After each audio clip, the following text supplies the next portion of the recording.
T minus 40 seconds.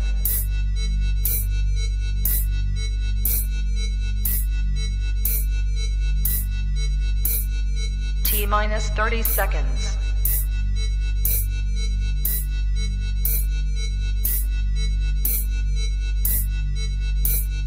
T minus 20 seconds.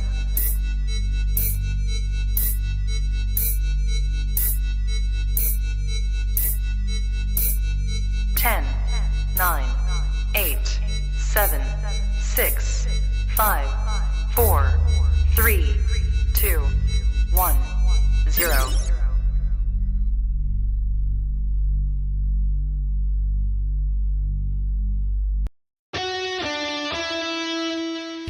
Welcome to the Play It By Ear podcast.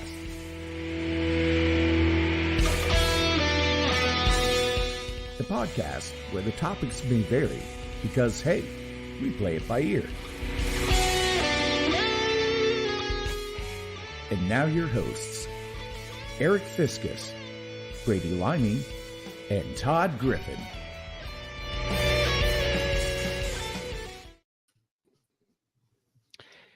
Hey there, hi there, ho there. Howdy. You're as welcome as can be. Howdy. Howdy ho. PLAYIT BYEAR. Play by ear. Oh, yes. I didn't even know that was going to work when I started. It did. Nice. Yeah. Hey. Oh, we got a lot of people chiming in here. Go ahead. Nothing. I was waiting for it to end poorly. To be honest with you, Aric, I didn't have. I kind of hovered over the cliff there. I didn't know where that was going to go. Could end up like the Donato's fiasco. That's kind of what I was hoping for. Now we've all had them, right? Yeah, but people want multiple times. Yeah, people want to talk about mine. We've all had them. Yours was just the best. Well, To this day, I say it's in 3 years. It's my kid's favorite Play It By Ear moments. We'll They have to played it for their friends. We'll have to do that as an episode. We'll have to go back and do the what do you call it? The artist curated Criterion edition of our own greatest moments, like what we think are our greatest moments from the podcast. And get the audience's input. All right, Maxwell, welcome. Maxwell. Chris, hey yo. Savannah. We got a He Hate Me 85. Zeman. He hate me. He hate me. 85 is a birth year. Well, that makes you what? About 39? 38? Something like that. It could have been the year they graduated. Which would make them much older. Yes. Joey? Joey! Yes. When does middle age start technically? Is there? I always think of 35 as middle-aged. Really? Starting in middle-aged. 40. 40? 40. I see. I 40. thought 50.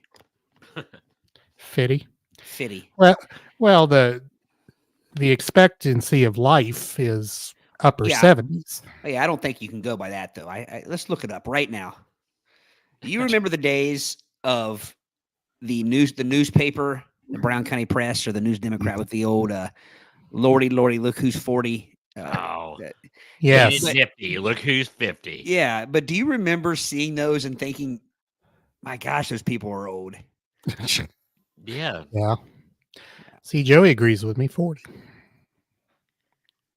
So what does everyone else think? Well, everyone else here is under 40, I think. But what is middle age? Daggone it! Now I'm going to be doing Eat a Twixty. Look who's 60. That's about the best I could do with that one. The time of human life between youth and old age, usually reckoned as the years between 40 and 60. 40. So 50. Tell me, So tell me I was right. You are right, Aric. Thank you. I sound like Patrick Mahomes there. That's very Kermit T. Frog there. You. Yes, Patrick Mahomes. I hit the open receiver right down the field here. Anyway, Anyway, don't get me started about the Chiefs or the NFL script. All right, welcome to 153. That's our episode number, the Play It By Ear podcast. Getting up there. Visit our website. Yeah, middle. Visit our website, playitbyearpodcast.com. You can find a whole lot of stuff there, including links to our past episodes.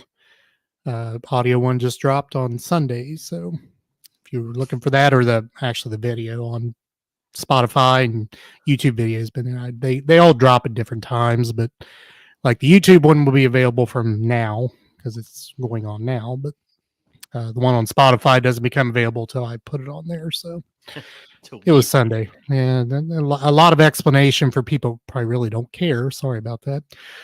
Chris, this one's for Todd. All the earbuds. I have my own comment. Your own comment. All the earbuds, at least in my mind, are waiting for you to revisit your topic of unpopular opinions. That was a fun one. Because Chris, we've been actually contemplating revisiting some old episode topics, and that would be what was that? What episode was that? Chris probably knows better than we do. Like I said, he's a new partaker, probably in the last 5 to 6 weeks. It's probably fresher in his mind. Probably That's more. what I mean. Yeah. So Celia and I were driving to the vet after school today to take our dog to get a laser treatment on her spine, and we were talking about some old topics. And I kept having one pop in my head, and I cannot remember. She remembered parts of it, but it was something about situations, like uncomfortable situations or something. And I remember something about a hotel room with a single peanut in the sink or something. What does that ring any bells to you guys? A single peanut in the sink. It was. It might have been that, but it was like we had these scenarios. Like, oh yeah, and we talked our way through this, and yeah, I remember that. Yeah. But I can't remember if that was off the top of our head, or if that was a site that we found those, or. Yeah, I don't remember, but this podcast to me has become like, I always used to think, how can, let's just say a rock and roll artist, I used to think, how can you not remember your songs? Like you create this song and it's on it, but I mean, you hear them all the time. So I don't really recall, maybe a deep cut or something. I always used to think, how do you not do it? But this podcast is like this to me now. Like, I don't even remember. We talk all the time. We come up with topics. So, well, we did that back in this time or that time, or yeah. I don't know that that's apples to apples, but I see where you're hitting. Yeah, not apples to apples necessarily, but I mean, same sort of trying to remember the back catalog sort of thing.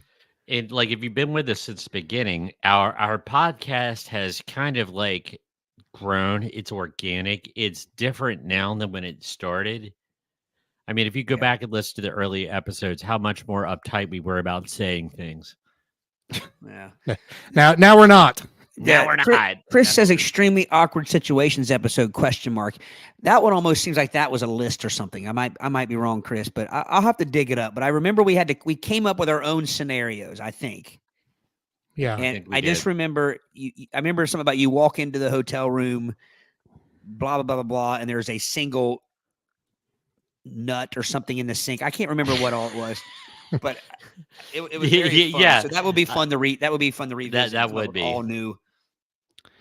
Now, he mentioned episode 92.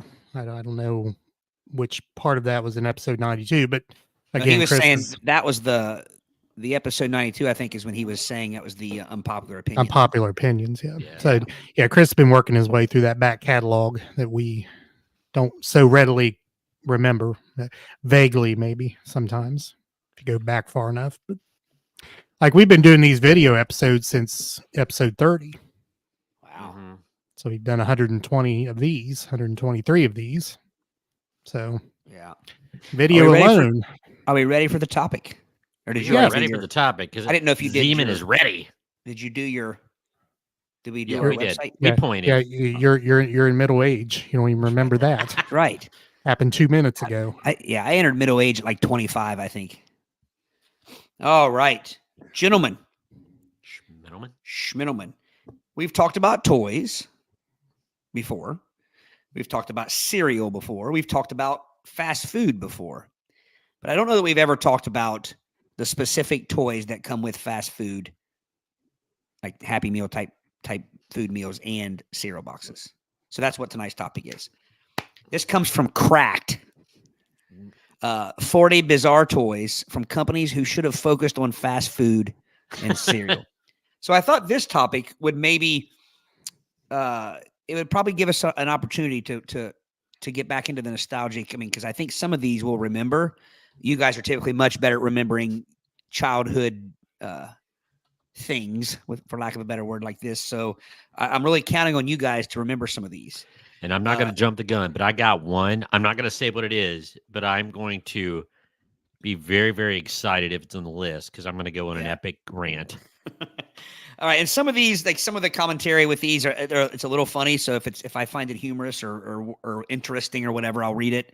It's a list of 40. So without further ado, I'll get going. So number 40 on the list. It has the year. I just realized that. Yeah, that's how organic this is. I didn't even read this to see 1909. Wow. 1909. I hope that's the year. I'm going to feel really stupid if that's not. 1909. 1909. Funny Jungle Land moving pictures. These look like they were in a Kellogg's of some sort box. And it says this was technically a mail-in offer. They'd mail you the book with 2 proofs of purchase or a single dime. But it was the first cereal box prize, and it kicked off an enduring tradition. There they are. You're on the same list I'm on. Because you said where your list was, and I found it. You see Pauly Shore as Richard Simmons over there? Get out of town. On a side note, and Richard Simmons doesn't like it. No, he doesn't. No. All right. So I think it's safe to say none of us remember these. We're middle-aged, not ancient. Well, but I think aren't these like the things where, and Todd, you may even be a little young for this, but you'd had those plastic things and you moved them and the like Viewmaster. Well, no, not the. I know what you're talking about. I think they had like they were plastic, but they were like ridged plastic. So if you ran your fingernail across them, but you could turn them, and then the animal or whatever would move. I think that's what these are. But I guess what I'm not understanding is it says it was a mail-in offer. They'd mail you the book. Oh, so you had to give. I got it. I completely misread that. Proofs of purchase. Yeah, you had to provide 2 proofs of purchase or a dime. Could you provide 1 proof of purchase and a nickel? That would make it too complicated, I'm sure. Could you provide 5 pennies and a proof of purchase? Do I have to prove it? Or could you give 2 nickels or 10 pennies? Because it says a single dime in the wording there. You can see it. Anywho, let's move on. 39. All right. I want to give you the I can find it. So 10 cents in 1909 would be $3.37 today. Dang. Wow. So can you tell from the picture there what this was in? Was it in a cereal? Was it Kellogg's? There's Kellogg's. It says it was the first cereal box prize. Oh, yeah. Man, I should read more. But I think Kellogg's didn't they only have like the one kind of cereal like back then? Corn flakes. It was probably it was just a bowl of green, probably. But I don't even think they were Frosted Flakes. I think it was just I'm flakes. sure. Yeah. That's what I mean. It was pretty much just catfish bait. Carp, good for Wheatie balls. Good eating if you remove their mud veins. Yeah. So I want to put this up here. I don't know if this will even be on. I haven't looked through the list, but Joey says his favorite toy ever is the Last Action Hero cups and merchandise from Burger King in 1993 because they got the second best movie that summer after McD got Jurassic Park. So yeah. I thought I didn't know the Last Action Hero was. I thought it was before that. Yeah. 93. 39. 1955, U.S. Navy Frogman. Frogman. This was in Kellogg's Flakes, whatever, corn flakes or whatever. Corn flakes. These were they were divers. Now, Holy divers. it said that the high pressure propellant was baking powder. I guess that's what they were. Okay. I get to go on my rant a little bit earlier than I thought. Why? Okay. So I'm assuming this isn't going to be on the list because this one is. But Captain Crunch had a submarine that functioned as the U.S. Navy Frogman. You had to put baking powder or baking soda in it. And when you put it in the water of the bathtub, it would dive and then go down. Something about, and I never could get that sucker to work in a sink in a bathtub with baking powder. I couldn't do it. Do you know why? No idea. You use baking soda instead of baking powder, Brady. Well, that old chestnut. Well, probably. I mean, I wouldn't have been old mistake. enough to be trusted with such things, so my mother would have provided it for me, and I'm sure she would give me the right thing. I just couldn't work it. Well, you would think that. I was thinking the same thing about my mom, but then I could also see our moms being like, I don't have baking powder, so just take this. It'll work. Take baking soda. It'll work. Or Brady, you were making your own bubbles in the tub, and the submarine wouldn't descend. Trying to sink it. Yeah, obviously this is before our time as well, but I don't remember anything like this. Well, read this caption on it, man. This is some serious U.S. Navy Frogman bathtub action. These were little Cartesian divers that ran on high pressure propellant, aka baking powder. This is back when you could straight up lie about toys. Wham! They dive into action to carry on underwater demolition duties. They look. Oh, I see what I'm looking at. I was looking at the shape of them. I was wondering why it had one bulbous foot, but I see. I see now. It's got one leg up, one leg down, and that's it's a kicking flipper. motion. All right. Where does the baking powder go? I know in the submarine, the little periscope that was on the submarine, you had to pack it in there somehow. So I don't even want to think about where you'd pack it on the Frogman. What does that kid have around his finger? Like, is that a string attached to him? I think it's a string he put around his finger to remember. Better go get the Frogman. Like it was a reminder because it says that. Tell your mom to go get cornflakes. They go fast. Better get a square. Huh. So, it's a reminder. Interesting. Tie a string around your finger to remember something. You never heard of that? No. No, I need to start doing that though. I'd have strings around my fingers, my toes. Here we go, gentlemen. Finally, one in our wheelhouse. 1984. Ooh. Great year for music, by the way. Oh yeah. Not as good as 83, but I'll go with it. Number 30 in our list: Knockoff Transformers by Kellogg's Dig 'em Smacks. He did Kellogg's what? Dig 'em Smacks. That's what I remember him as. DIG. Kellogg stepped to the Transformers franchise with their Starbots. That even sounds generic. Starbots. They didn't even turn into characters, just other vehicles.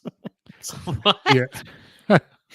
Yeah. So basically, it was just like it just went from one vehicle to the next. They didn't have them transformed into Gosh, that's robots. More ghetto than GoBots, man. I liked GoBots. Oh, those voices were terrible.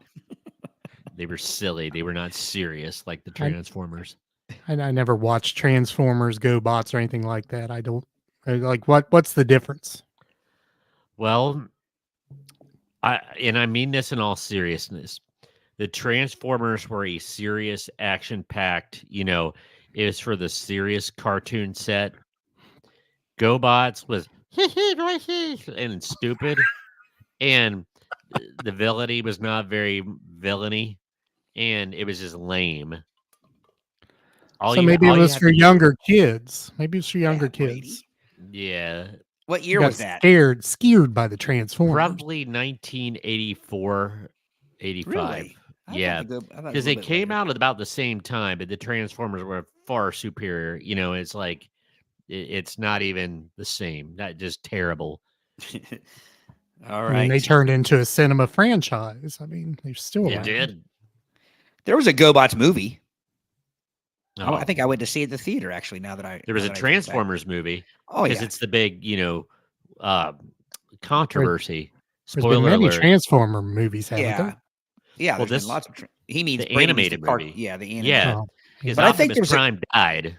I think there was a GoBot movie too. Can we look that up? I'll look that Oh, up sure. while I'm we're going going to the to the next one. list. All right, next on the list we have number 37. In 1973, you could get a miniature printer.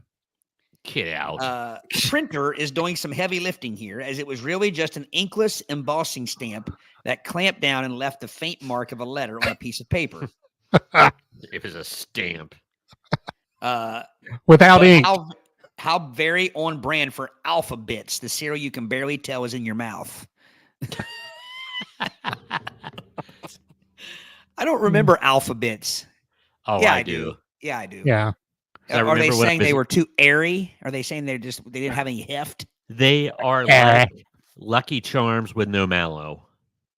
Just the boring part.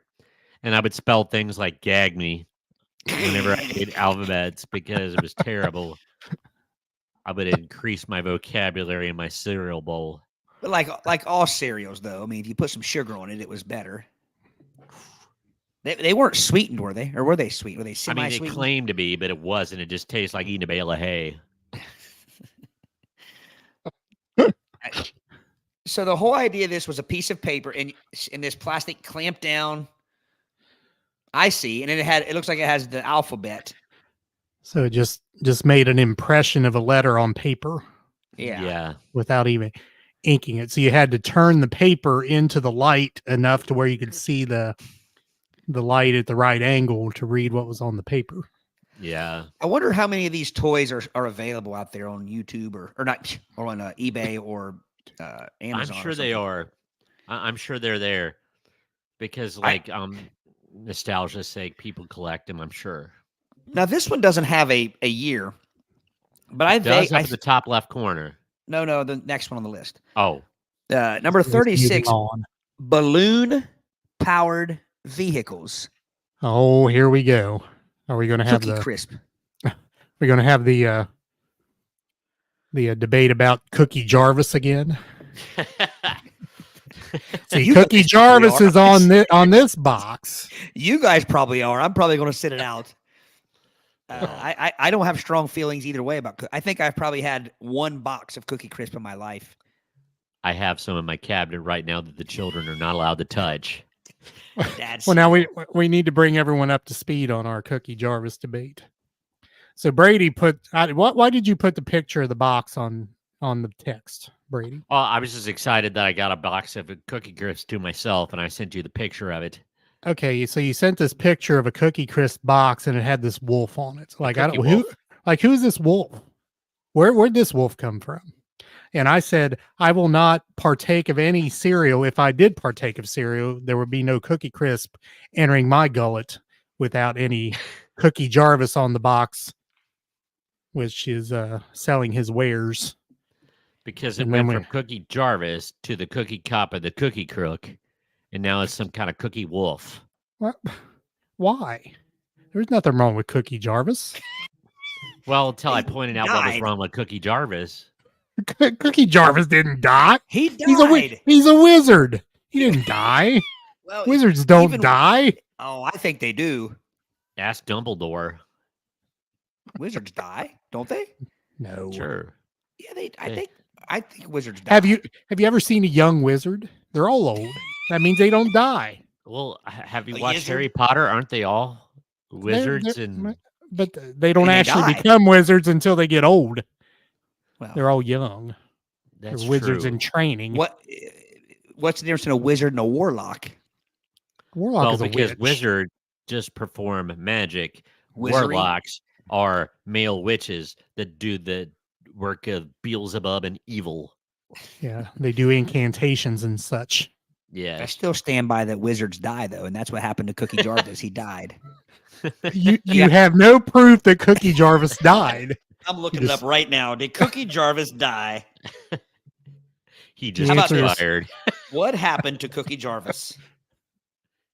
Yes. Tell you, he was replaced by the cookie cop. He probably got arrested for some kind of impropriety based on his nose shape. All right. What happened to Cookie Jarvis? Cannot be the first person that's asked that. That should have come right up on the search. You wouldn't even have to type all of it in. I don't. Everyone wondered what happened to Cookie Jarvis. I just about said something really stupid, which I know is not very rare. I saw this and I was like, you guys know that his actual name was Edward Cookie Jarvis? But it's not. That's an actual person named Edward Jarvis. Edward Cookie Jarvis is a retired competitive eater, a member of the International Federation of Competitive Eating. So that's a real person. That's the wrong one. He did not die, thankfully. Good. So we don't have time on this episode, but I'll send you guys this. This is an article on mashed.com, the bizarre history of the Cookie Crisp mascot. That's going to be must-see reading for me. I was going to say, you guys. Yes, I must know. Please send that. Well, and here's one for Brady. When you eat cereal every day, this is what happens to your body. One of our friends who shall remain nameless in college dated a girl whose last name was Jarvis, and she didn't know why we called her Cookie for the longest time. All right. Anyway. Number 35 on the list, 1974, in Fruity Pebbles, an elaborate rock yoinking device. Yoinking. Do tell. It's a rock grabber. It's it looks like you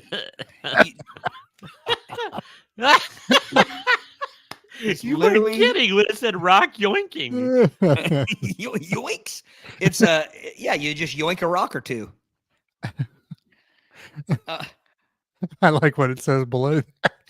Fruity Pebbles missed a golden opportunity to call this thing a yabba dabba grabba. So even Fred has one there. For yoinking? Or not Fred, but who is that? Barney. Well, no, it's Fred. Oh, yeah, it's Fred. So even Fred's using one on the box, right on the box. Is he grabbing the Fruity Pebbles with it?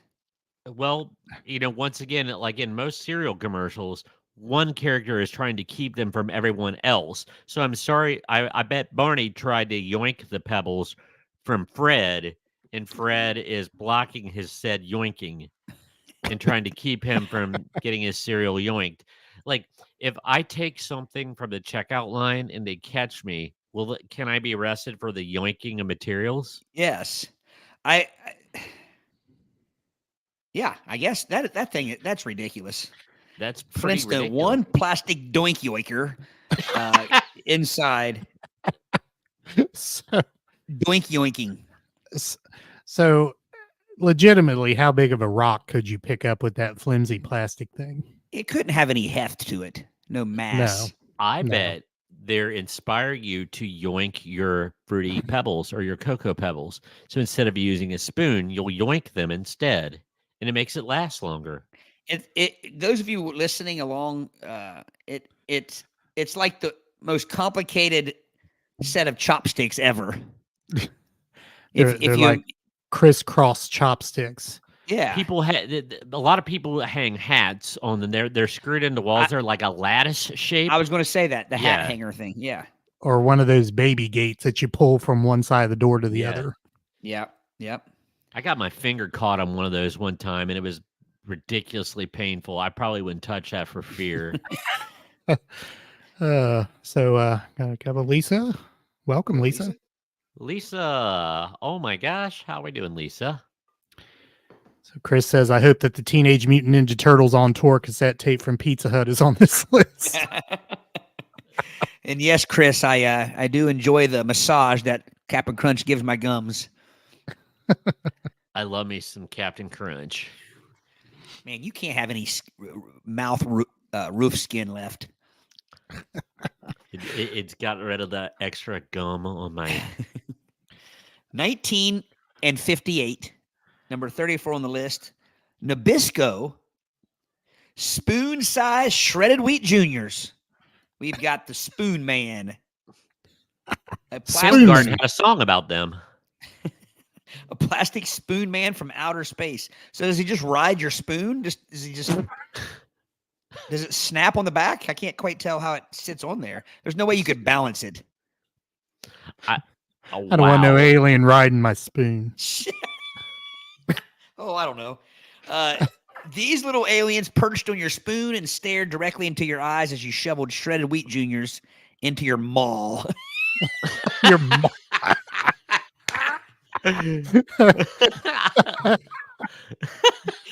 a tremendously underused word, by the way. That we will, I'm sure, overuse now. What happens if it ends up in your paw? I'm more interested in the. So this is after the days where you got one shredded wheat brick. Is this the early version of Frosted Mini Wheats? Could be. It could be. If they're I'm just spoon freaked sized. out by this thing, though. And why do they not have a picture of the cereal in the box at all? I mean, there's a spoon there. That's just a spoonful of water. Well, they don't want anybody to see what you're eating because it'd be gross. It just looks like you're eating, like I said, briquettes of bales of hay, and they want to hide that fact from you because you're eating something juniors when you're actually just eating crappy, plain old cereal that'll suck the moisture from your mouth. Yeah, but once they sprinkled a little snow on top of those hay bales, it became pretty tasty. Yeah, there it does. Unfortunately, I think that's probably what goes in that spoon. I wonder how many people from that era actually put some toot in that Spoon Man thing that became paraphernalia. So we've long established that I do not partake in cereal, but yes, there could be no more repulsive cereal than shredded wheats with no embellishment. So, yeah. Sam's confectionery. You don't want that in your maw at all. But can I ask this? What does the shredded wheat seniors look like? Does that mean they're larger or more repugnant? That's what I mean. I think shredded wheat was at one time just like one brick, and you just broke it up and put it in your bowl. I think this is the first attempt at making them smaller. So I think this is an early Frosted Mini Wheat with no frosting. You're right. Brady, I would have loved. We've talked many times about Brady's dad and his setup each night before bed with his breakfast cereal. I would have loved to have perched a spoon man on top of his spoon, unbeknownst to him. his cereal setup and our desecration of his cereal setup. But I just wonder how far he would have slung that spoon man across the kitchen at 5 a.m. He gets out to get that spoon. It's just sitting there. Number 33, from the 60s all the way through to the 80s. Playable records. They actually managed to print music onto the glossy back of a cardboard cereal box, which you could cut out and spin on a record. And they sounded very much like they were printed on cardboard. I had a couple of these. There is one that sticks out of my mind, and I'm sorry, I am not meant to croon upon this podcast, but the only thing I remember about it, which is very, what do you call it, fitting for the cereal, it just went, sh-sh-sh-sh, sh-sh-sh-sh, sh-sh-sh-sh-sh-sh, Sugartown. And it was one of those cereal records. The two cereal box records that are showing on here are the Monsters Go Disco. Chocula and Frankenberry to you, sir. The Monsters Go Disco. I didn't know they had a band. Don't forget about Boobery. And then there is Boobery. And then on the right we have the Jackson 5. Wow. Yes. Yeah. Interesting. See, I don't think those are lame. That's pretty cool. That's pretty cool. I'll tell you what, if I was an up-and-coming act, I want my single on the back of a cereal box. Indeed. I'll bet there was some Leaf Garrett records. Maybe some Bay City Rollers. Or Menudo. Yeah. Billy Osmond. All right, gentlemen. Sing it, Brady. What? I love your hair. I love your eyes. Oh. Menudo. Oh, so lame. So lame. So apparently, at one time, McDonald's, number McDonald's. 32 on our list, McDonald's decided that they, in Happy Meals, they were going to give out a toothbrush and toothpaste. Says they gave out toothpaste and toothbrushes in Happy Meals across the U.S. in 1982.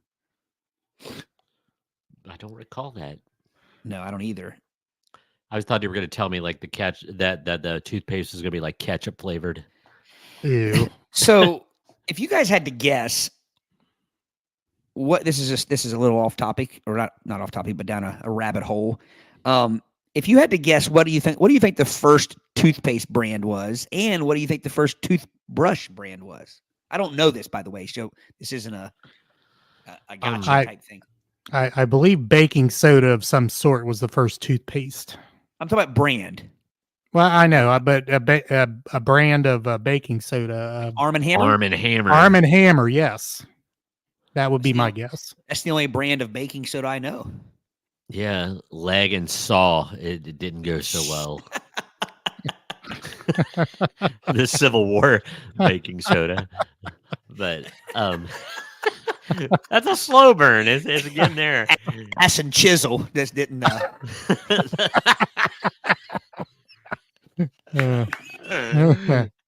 So Chris's guess is Colgate. We could probably find out. You guys, Well, I'll look it up. Look it up. You looking it up? I'll look it up. Look it up, Brady.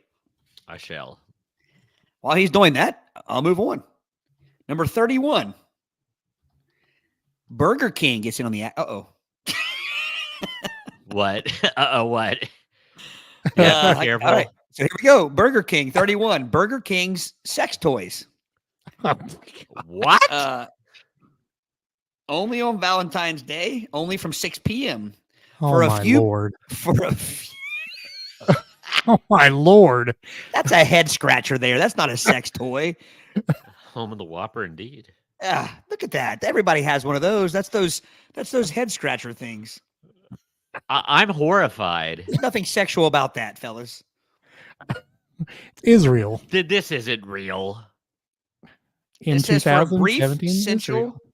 for a few brief central hours, in 2017, BK locations in Israel offered adult meals, which came with the mildest sex toys known to man. Which, for you guys listening along, it's a feather duster. It is a what do you call them? Like or like a blindfold. A blindfold, and it's literally one of those sleep mask. One of those head scratcher things. Head scratchers. Yeah. And the blindfold has fur around it. I do like the box. I like the Burger King box. You can't say that word when you're talking about this. Yeah. I can't imagine why this didn't work out. You know why it didn't work out? Because they're lame. Like the things in it are lame. Only on Valentine's Day. So, hey. Valentine's.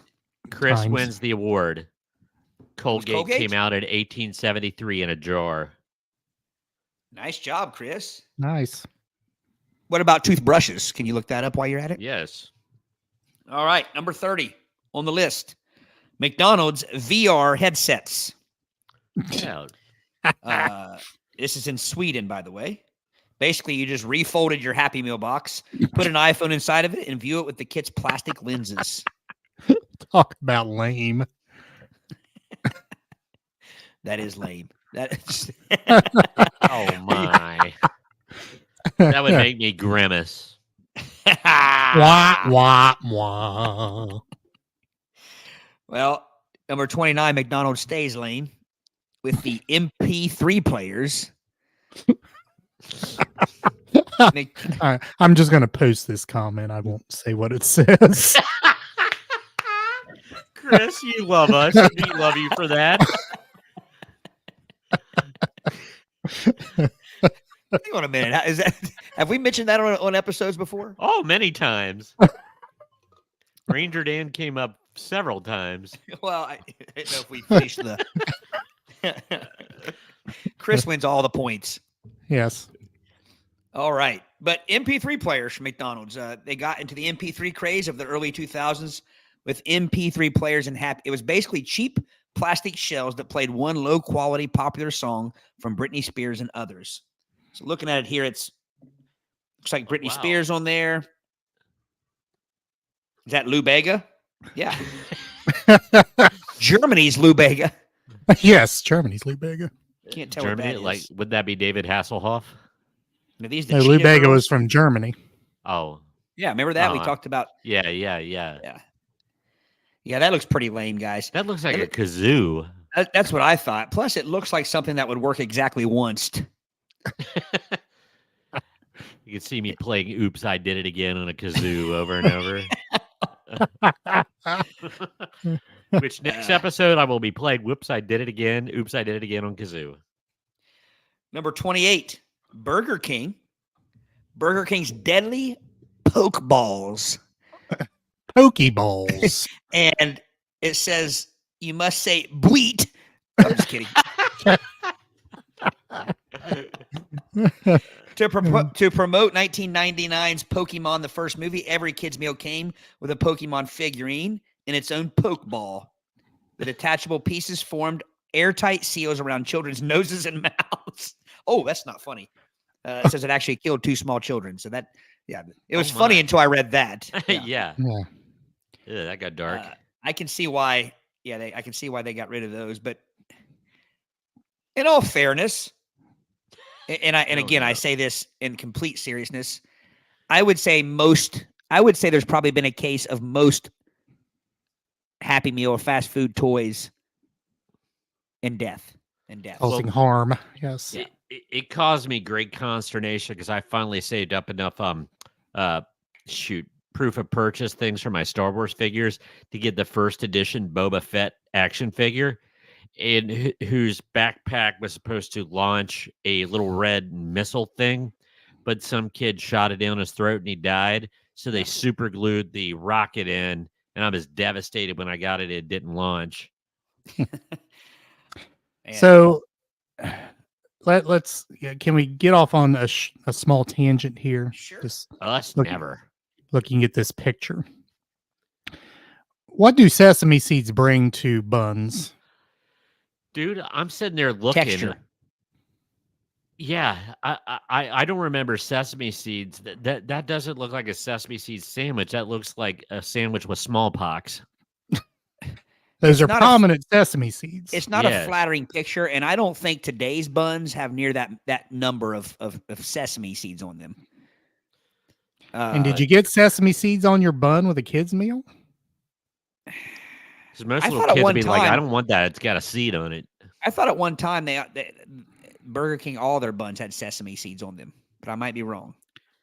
I mean, as a former worker at Burger King back in the 80s, not all of them had sesame seeds. Now, maybe it changed after I worked there, but so this is the big kids meal. Maybe the big kids meal burgers had sesame seed. I don't mind sesame seeds as long as they're on the bun. Like, I don't want them. I won't pick a sesame seed off my lap and eat it. You know what I mean? If a sesame seed falls on my lap, it's now garbage. It's going on the floor. Well, exactly. But what do sesame seeds bring to the world? Let's just expand that question. Well, I think they have a little Aric, a little flavor. Put us back up on the screen.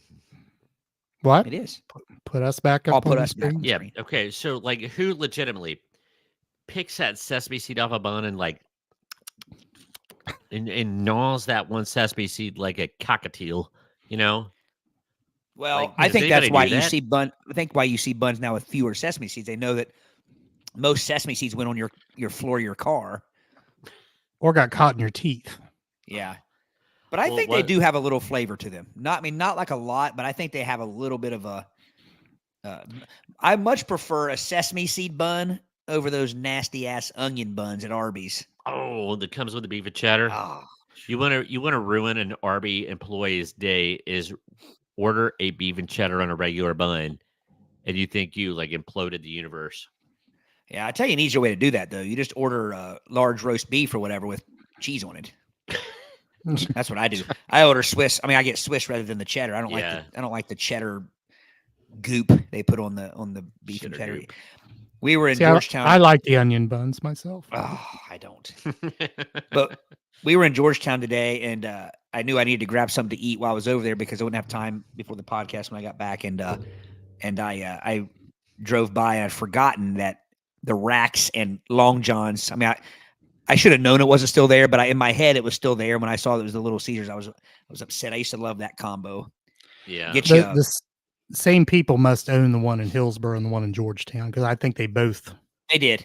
Yeah. Yeah. Except Georgetown or Hillsborough was never Racks. No, it never was. And we've talked about this before. Racks was on the cusp of unseating all. In high school, when we were in high school, Racks was the heavy favorite. Well, Racks had outstanding milkshakes too. The BBC at Racks. Wasn't that what it's called? A BBC? I don't know. Yeah, I think it was. Probably couldn't go with that marketing nowadays. I think it was the BBC, the bacon, beef, and cheddar. I'm pretty sure it was the BBC. Look it up. Oh, I know you're correct. You're correct. But the BBC had a weird taste to it. Like it was, but it was good. And the only thing I can think of is it was the bacon grease somehow that was in the sandwich, but it had a bit of a tart funk to it. If you guys don't remember correctly. I do, because I didn't like it. Yeah, a lot of people didn't like people didn't like it, but I liked it. I was a fan of the BBC. Tanya says sesame seeds bring her anxiety. Welcome, Yeah. Tanya. Chris says it's a big beef and cheddar. I think Chris, this might be my first disagreement with you ever, man. I think it was bacon, beef, and cheddar. I thought it had bacon on it. I'll look it up while you guys are discussing. Yes, and if I'm wrong, I will fully admit it. But I just thought it had bacon on it. Number 27. Now let me one more comment. I will rephrase about sesame seeds and sesame. They do hold a prominent place in Chinese cuisine, so I'll give it that. But I don't know what it brings elsewhere. Yeah, sesame chicken is the only place I've seen sesame seeds on a Well, there are other sesame things in Chinese cuisine, I think. Number 27. I don't know what's up McDonald's in this. So these are pedometers. These step-it pedometers found in Happy Meals were a feeble attempt to prove McDonald's cares about health. Maybe they just needed proof that kids don't care about their step or calorie count. It is pretty feeble. Supersize and get a bigger pedometer. That is you put it on in one afternoon, you lose it, it falls behind the couch, never to be seen again. Came in some great colors though. They did. Okay. Yellow and I like blue the and green. blue and the purple. So I have the ingredients for a Racks BBC. It was mayonnaise, which is why I didn't like it. American and sharp cheddar cheese whiz. Ooh. Vinegar, sugar, natural bacon flavoring, which was assumed to be bacon grease that had a 3-month shelf life refrigerated, and Worcestershire sauce. Worcestershire. Yeah, but that's somebody's attempt at home, though, isn't it? What was a BBC? It had mayonnaise on it. So that would be probably why it repulsed me. Mayonnaise on roast beast. That's a leap. What I just described was in the South. You could still buy Racks BBC sauce. Okay. I do remember you being able to buy the sauce, but I'm just trying to figure out. Chris says you're right, Todd. It was bacon, beef, and cheddar. Okay. Now I was going to say now I'm second guessing myself, but okay, so that makes sense. I thought all those things were like put on there separately. So the mayonnaise and all that was it was all in the sauce. Yeah, because that's why I didn't like the cheese. Never. Yeah. Yeah. So are there still Raxes out there? Racks? Are there still Racks? I think Racks went out of business, didn't it? I did. I think they tried to I think they were independently owned until all the Racks, what do you call it? What's the word I'm looking for? Inventory was finally exhausted, and then they pulled the plug on it. But I love the combo restaurants. I mean, when you again like at that place, you get you a BBC, and then you get you some hush puppies or some fried shrimps or A box of barnacles. Some quieted canines and barnacles. An ear All of right. corn. Yeah, One of those miniature ears of corn about yay big. Yeah, definitely some barnacles. So, who had those miniature corn things that were called the Pioneers? EARS. I don't recall that. Was that a Bonanza Ponderosa thing? I don't. I'll look it up. That's going to be my job tonight. So Kenny, by the way, how you doing, Kenny? Kenny and Mo in the house, and he says Rax was in Long John Silver's at Hillsboro. I don't remember that. The Rax is across the street from TSC. Yeah, I do remember that, but maybe it did move when they first maybe it did move over to Long John's for a little while because they weren't connected anywhere until the one in Georgetown was the first one I remember seeing. But I do know the Rax was over there beside McDonald's across from TSC because we stopped there after basketball games and stuff. Right. So just FYI, and I think we need to make a road trip. As of January 2024, the company operates 8 locations in Illinois, Kentucky, and Ohio. Ooh. Play it by your road trip. Road trip. The rack. Where at in Ohio? I don't know. I've got to look that up. Is there one in Logan, Ohio? Why is that crossing my mind?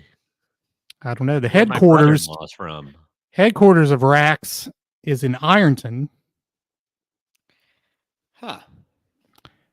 Well, there's a website here. Yeah. Chris is talking about it. So yeah, the Little Caesars is there now, but which tells me that it has to be somehow they have to be the same company or something because it seems like a lot of Long Johns are being replaced by Little Caesars. I got the answer, folks. I wasn't far off. There is what? Don't you ever call me that about me. What? Exactly. I got your answer, folks. What did I say? Surely didn't sound like folks. It was. People chime in and say you heard that because that is our first F-bomb. No, I said folks. I did. No, I'm not even like no selling it. Like legitimately, that's what I said. I might have like when you hear the playback, you're going to hear differently. Right. Well, surely not. So, but it's in Lancaster, New Carlisle, Ohio, and Circleville. When I went to Logan, I went through. Lancaster's close to Logan, and I'm pretty sure that's where I saw it. All right. Got a Rax in Circleville, Lancaster, And New Carlisle. Chillicothe coming soon. They're going to open up a new one. West Union. Really? No. It says it right here on their website.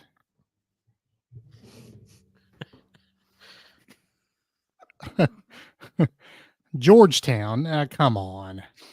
This is an outdated list. They're lying. Are they bringing a big wheel to Georgetown too and a Pomida?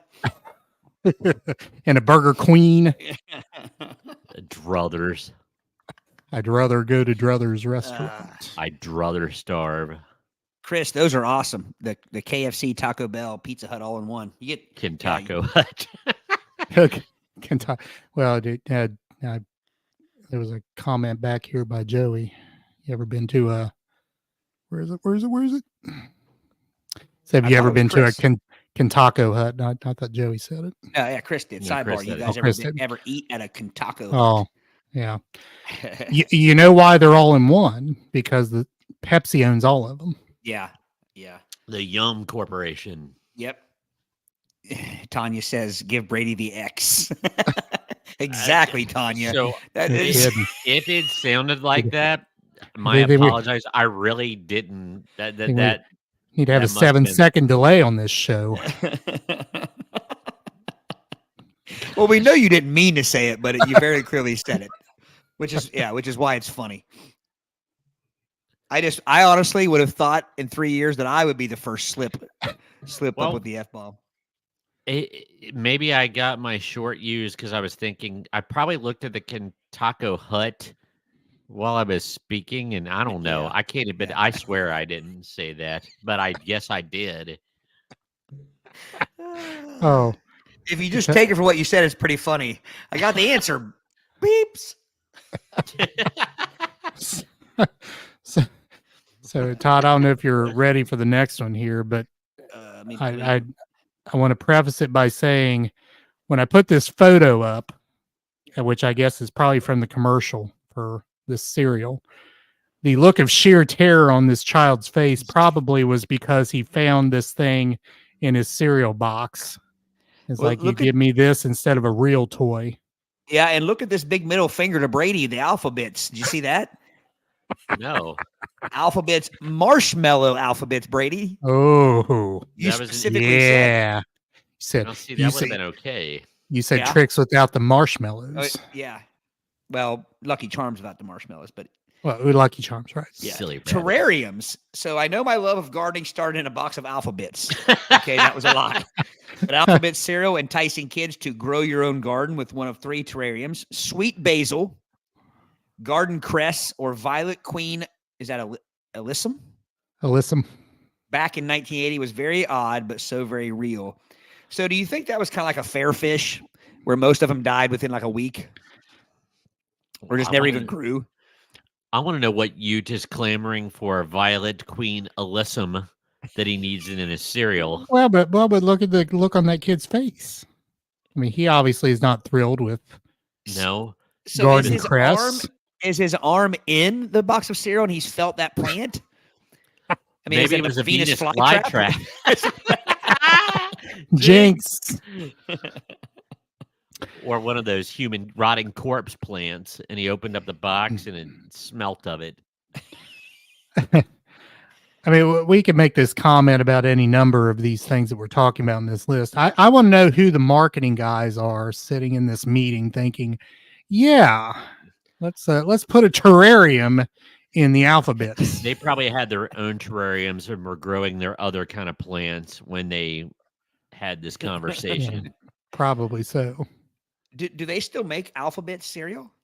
I don't know. I haven't seen it in ages, to be honest with you, because it was dismissed so readily. Richard. I haven't. Richard. Thank you, Richard. Oh, Richard. We try. We're glad somebody thinks so.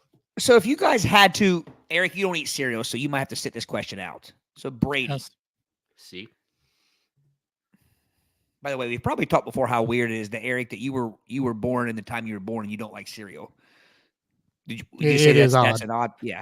Well, I think that goes back to my inability to consume milk. No milk. Gotcha. Were you like the first lactose intolerant person in Brown County?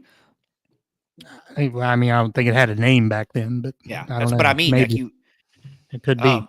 Anyway, my question is, Brady, this is more for you and maybe anyone. How many people do we have in the room, Aric?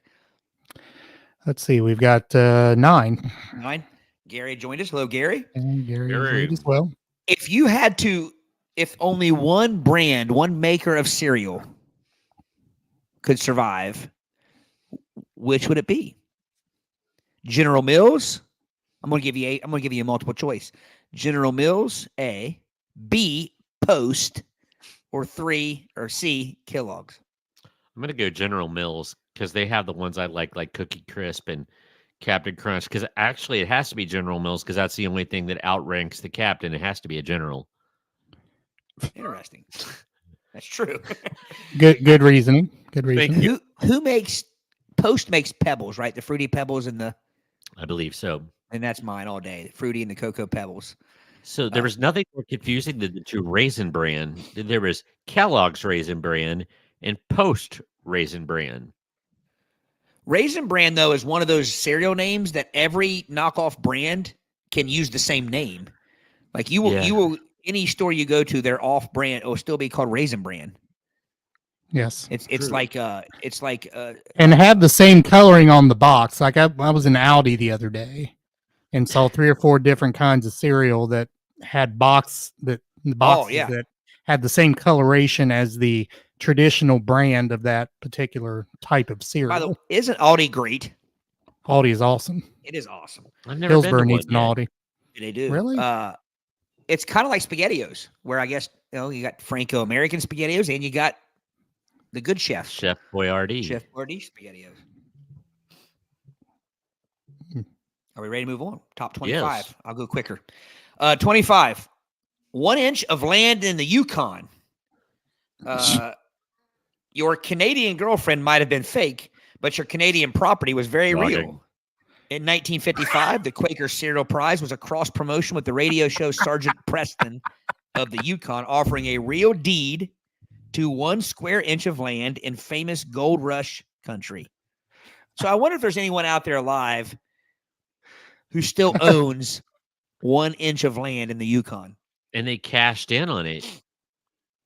Like, Yeah. well, what if on your 1 inch of deeded property there happened to be mineral rights? True. So I wonder if there are any Yukon, the 1 inch of land in Yukon millionaires out there. Has to be somebody. Could be. Can you get automatic Canadian citizenship if you own land there? Now, it doesn't give in 1955. So there could still be some people who willed it to their benefited from this. I think this is actually pretty cool. I'm going to be honest with you. This is the first one I've seen that I'm like, this is actually pretty cool. Yeah. This is kind of like where you adopt a highway or a star or like, yes. Yeah. So I have a question about the first part of that first sentence. Are Canadian girlfriends, is that like a thing? And I only ask because there's a story I heard once. Yeah. Well, there's a reference to it in 16 Candles where he talks about his girlfriend in Canada. Here's what I think it is, because I wondered that too when I first read it. I think it is a way for somebody to fake and say they have a girlfriend, but yet you'll never ask to prove it or let's see him or let's meet him, because their excuse will always be, well, they live in Canada. I can't, you know. Now that wouldn't work to today's world, because you would just, with the internet and everything and social media, you would just say, well, let me see their Facebook page or whatever. No, you have to see their Instagrams, right? That's right. 24. Atomic submarines. In the early 60s, Kellogg cereals offered small plastic submarines that, when fueled by baking powder, would actually submerge themselves and race around the bathtub. Je m'appelle pas. They did not race around the bathtub. The only way they would race around the bathtub was when you started draining and it circled the drain like your hopes and dreams, because that thing would not submerge and dive and do all that stuff. Well, Brady, no wonder. It said in the early 60s. You were born in 1971. You just had an old submarine. No wonder it didn't work. Yeah, you had an old useless submarine, Brady. All right, number 23. Got a couple comments here. Okay. First of all, welcome there, Super Dave. Yukon Cornelius probably has some. Yukon Cornelius. I've heard that in about 30 years. Then he says, I knew a girl who had a boyfriend from Canada. His name was George Class. Hey. Sorry. Gary says, preach it, Brady. I guess Gary had a submarine that wouldn't work either. A dud marine. Dropping some name reference. Super Dave, never, ever, ever apologize. No, Yep. no. That's rule number one on this show. Well, even if dropping name references is a beauty. That's right. Even if you drop an F-bomb on live podcast. I said, folks.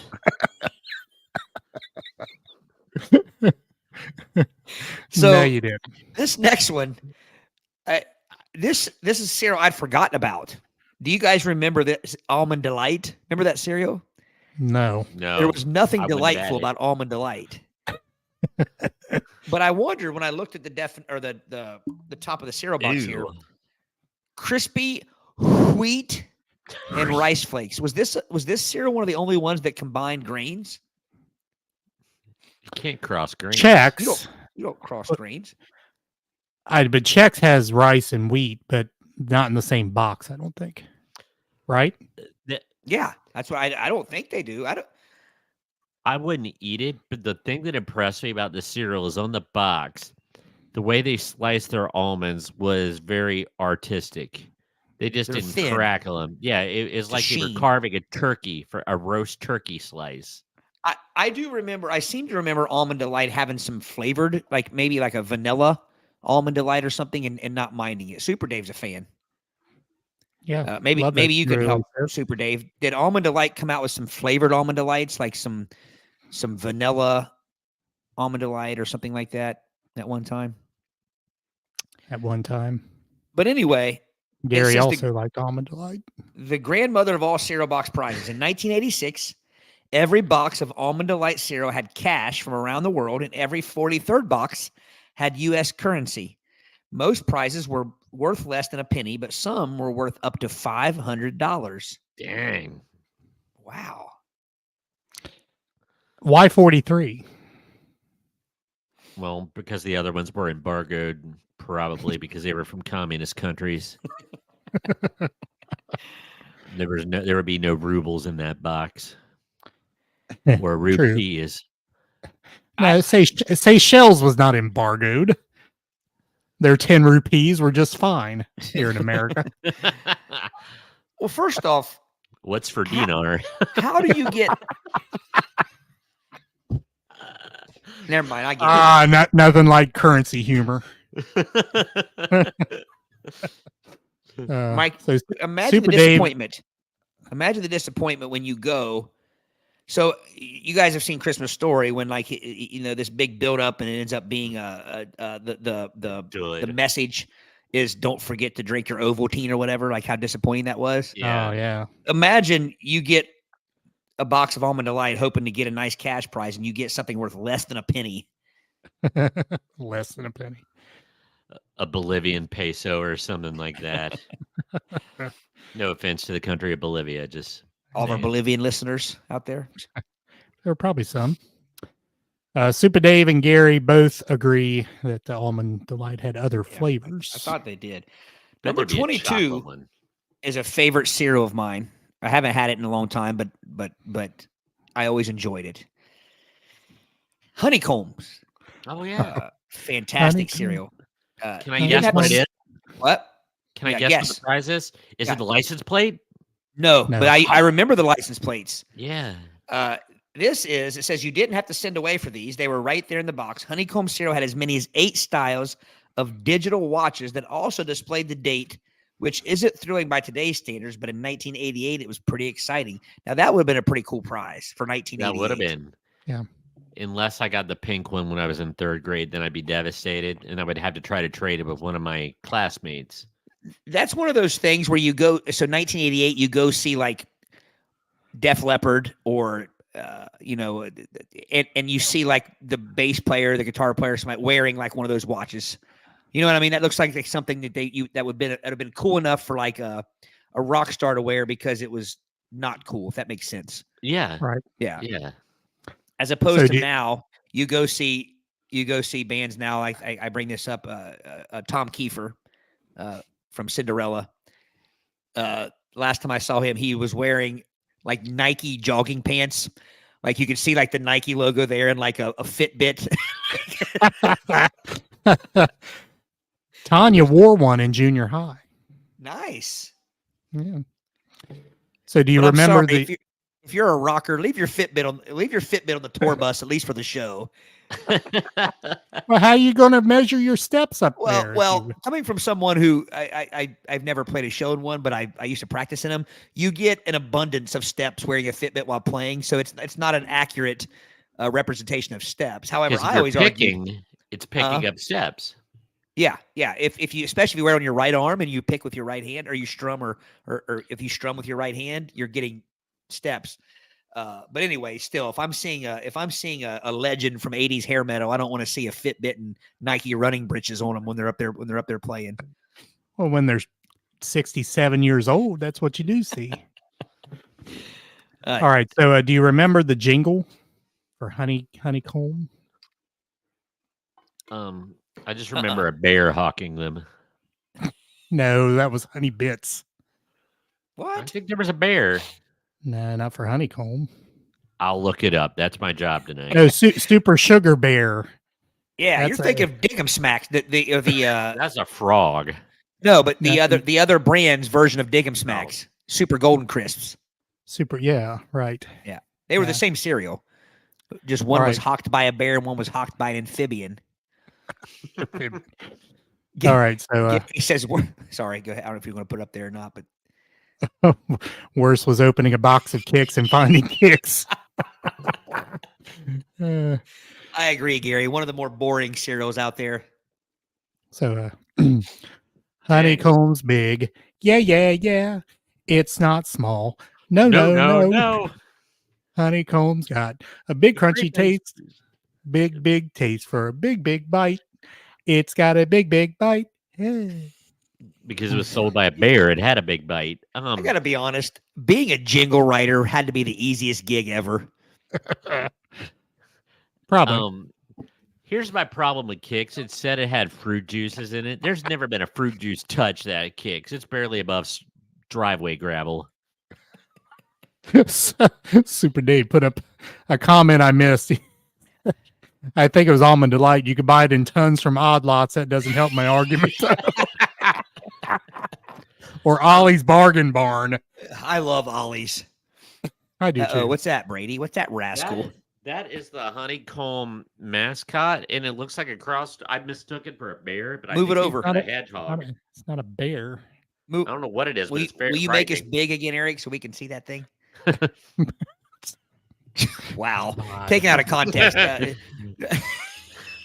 That's a cut. Edit. Oh. Brady, pull it. Hold it. Well, okay. There's nothing I can say that's going to sound good, but show us that mascot again, please. What is that? Is that a bandicoot? It's an insane bandicoot.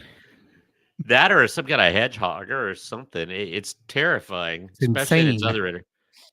I mean, this one, it's got piano keys as a mouth. Why would I look at that and want to eat its cereal? No idea. Yeah. But no, Honeycombs was a top 5 cereal of all time, maybe. Yeah. Great cereal. Number 21. I got Ghost Detector. Let me put that comment up there real quick. Super Dave says Google Andre the Giant honeycomb commercial. Ghost Detector, number 21. One of my least favorite cereals, Apple Jacks. A is for apple. J is for Apple Jacks went dark with this one in 1989. You knew that if the ghost detector you found in a cereal box moved around in your hand, there was definitely a ghost in your room. So basically, they sold a little miniature Ouija board. I like Apple Jacks. It's a one-trick pony. It says it right there in the title. What do you mean? Apple Jack. They taste like apples. You couldn't do special flavors because it was apple. Well, they had marshmallow Apple Jacks. Now, caramel Apple Jacks would be good. Put that in your bowl with milk and eat it. Put that in your pipe and smoke it. With your fork. Yes. Well, that's why I figured Brady really liked honeycombs because they're perfect for stabbing with a fork. They go right. And I did. Would go right into the comb hole. Surgical precision. Oh, this show has just evolved. Since Number Brady 20. dropped the F-bomb, it's just evolved. Exactly. It's all downhill from there. Number 20, eat your friends at McDonald's. It's exactly what it says, by the way. The play set features both I'm going to have to look. Anthropomorphic hamburger pal. I haven't seen that word in a long time. And a play restaurant where you can order and eat hamburgers. Hopefully the hamburger or the burgers you buy inside don't have huge googly eyes. So yeah, basically it's like a little play set by Fisher Price. This couldn't have been given away at McDonald's. You had to buy this at the store. Oh yeah. There's no way that was a Happy Meal toy. I had a McDonald's Fisher Price thing when I was a kid. It was pretty cool. I didn't know of a specific McDonald's one. I knew there was a generic restaurant one, I think. No, it had the Arches sign, and they were little square people. I mean, this is early Fisher Price. I would have been like 4 or 5. And they would slide the little trays, and you could drive through. Yeah, it's pretty cool. Yeah, you're Richard. I agree. Apple Jacks is terrible. Chris, you are correct. Brady and I are anti-kicks, and Aric is obviously anti-cereal. So yes. That was nice of you, Richard. Sorry. Tom, who Zach from Ghost Hunt. I've never watched Ghost Hunters. So Zach Baggins? Zach Baggins. That's his name. That Bilbo's brother? Bilbo Baggins. Yeah. I think it's Zach Baggins. Am I? Correct me if I'm wrong, Tanya. Richard, that was very nice of you, Richard. That was very nice. Give all the Happy Meal toys to his brother. See, all my siblings were too old. A miserable meal that had just like veggies and tofu and things like that for those parents. Number 19. She says yes. Yeah, I thought his name was Zach Baggins. Baggins. Didn't he retire? Didn't Zach Baggins leave because he was getting to the Shire. haunted too much? Haunted too much at home. He brought too much home with him. Number 19, gentlemen. Would it kill you to avoid the Noid? Are we that desperate for nostalgia that we're paying good Funko Pop money for third-tier last-century pizza mascots? We don't need to memorialize every bit of pop culture ephemera.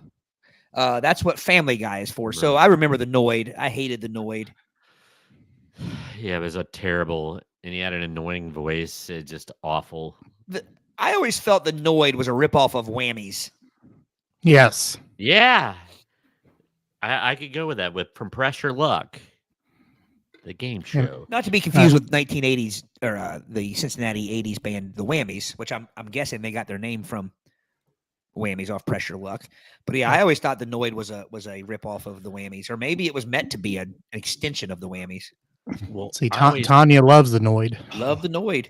See, I was always confused. Like, was his ears on the mask, or did this dude have some serious auditory meatus deformity that he had to like keep them, encased in that mask? I would rather have I just hated I would just as soon have a roid than deal with the Noid.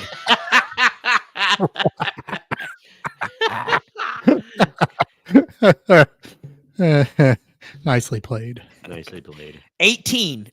Knockoff Legos make for cool fun at Carol Baskin Robbins. This made in Korea beauty is 100% official, genuine product featuring the famous Baskin Robbins truck and 50-ish fully compatible building bricks. It's a bargain at only $129.99. Holy cow. I have never seen a Baskin Robbins truck. I have not either. No. Well, I mean, this was made in Korea. Maybe they have Baskin Robbins trucks in Korea. There's only one truck that delivers the goodness and ice cream. That is the Schwan Man. Schwan. And the Schwan Man will bring you those on a stick, those ice cream, chocolate coated ice cream bars with the golden Schwan on them. My gosh, those were good. Just no chicken Kiev, right, Todd? That's right. Do you guys ever have those ice cream bars? Yeah. No. Yeah. So, Aric, did you ever get a dip cone when you were younger? Yeah. Well, you know how the dip cone, like the crunch, the chocolate would crunch. It like got hard. I found dip cones very problematic. They were. The ice cream inside the dip would melt, and then you bite in the dip, and all the melty ice cream rolls out of there. And they should have been called lap cones because there was no way not to drop a big old hunk of ice cream in your lap. Exactly. But what I'm getting at is, you know how they make that chocolate coating on ice cream that turns into a shell? Yeah. Magic shell. Yeah, that's what those ice cream bars were. It was like a shell over top, but it had a golden goose. Or a swan. A swan. It had a goose or a swan, one or the other. I don't know what it was. You see. Special she. This ice cream brought to you by the ballet Swan Lake. It's like swim in the water and catch some fish. Starring Sean Connery. It was a void of some sort. Whoa, Tanya, what was that? Push pop out of a toilet paper roll. Oh, yeah. The only problem with push pops is they were all sherbet or like lime or lemon. They had no chocolate. I don't remember a chocolate or a peanut butter or any kind of caramel or good flavored push pop. There were no non-fruity flavored push pops. Yeah. So do you suppose someone just came up with the fact that at the toilet paper roll factory, and so we need another use for these things? Putting toilet paper around them is not enough. I know. Let's put some ice cream in it. But you know what? Burst it up. You had to have some control. You had to have some good push control on those things, because if you pushed it too far, that's true. Then you'll need the toilet No, the push pedestal would get crooked. push pedestal. Yeah, the The Oh, pedestal. or you impale your hand on it because it's too frozen. Oh, And then yeah, you go, that's the worst. and then it goes, it impales your hand and goes all the way through. No, see, this is how this works. So you try to push it up and it's too frozen. So then you take it with the straw and try to beat it on the table to get the ice cream. Then the pedestal gets crooked and then it's all a mess from there. well, And then you have to. And if the applicator, if like the toilet paper roll, if it got mushed and it changed the shape of the ice cream log that came out. Yeah, it would get all skewed. But like I'm legit, I like cut my hand one time. I banged it on I pushed it up like it's called. Yeah. And it went through my hand. Those things were good for a few bites, and then you were just slurping like cardboard flavor or like orange flavored cardboard, just trying to slurp the ice cream. And the cardboard, it gets soggy, and then it would start. Here was the only correct way to eat a push pop. Get you a bowl underneath of it, and you turn it upside down, and you give it a nice hammer, and then the whole ice cream just falls into the bowl, and you eat it with a spoon. That was the best way to eat them. I've never done that. I've Seems done like that cheating. Do they still make push pops? Oh yeah, they do. Absolutely. Have they changed the applicator? Is it still cardboard? I don't know. I think you could probably still buy one in your local cafeteria. You could get them. You could get them at Dollar General in the Good Humor ice cream casket thing. You definitely had to have a good sense of what am I humor talking to about? I don't know why I said casket. Ice cream. Same reason you said the F word earlier, Brady. Oh man, it's a Monday. You're out of control. Yes, you are. So Gary says push pops probably started out as a vacation Bible school craft / snack. Yeah, it's true. Yeah. And Super Dave says Dollar General does sell them, and Tanya has experienced the pedestal getting crooked. Oh yeah. Roinked. Well, and plus, did anybody else after you got it done like chew on the actual plastic pedestal, like the thing you're talking about, Aric? You had to chew on that for a little bit when you were done. Oh yeah. Well, I'll tell you what I used them for. Gosh, I used them for my Star Wars figures because they would fit in their hand, and if they dropped their lightsaber, then they could like bludgeon someone with a leftover push pop thing. That was literally the geekiest thing I've ever heard, Brady, but I understand it. Absolutely. Yeah. All right, gentlemen, that was a lot of fun. Number 17, Chick-fil-A's first, whatever you want to call it, first entry into the list. Dress your toddler in waffle fry gear, then give him the cow toy that says, "Dear God, don't kill me. Take the fowl. I'm begging you, please eat." I'm begging you. I'm begging you, please eat another living creature that is not me. I think that was a Tim McGraw song. Please take the foul. Dear God, please take the foul. Baby looks happy. It does. Because he's not being yet. I got to be honest. I enjoy the Chick-fil-A of the cow. I think the marketing is pretty ingenious. Indeed. Yeah, Richard, every year I think they have a day where if you dress up as the Chick-fil-A cow, you can get a free sandwich. Sandwich. Hey, wait. I think Frisch's has that too, don't they? You dress up as Big Boy, you can get a free Big Boy sandwich. You have to carry a slingshot. I only smell 4 sandwiches. You can't fool me. Right. I don't think I had done that impersonation in quite a while. So no, it's been a while. It's the only impersonation I do. How cool would it have been if it was Ronnie Millsap trying to pull the chicanery? I can't sound like Ronnie Millsap. Man had a voice of gold.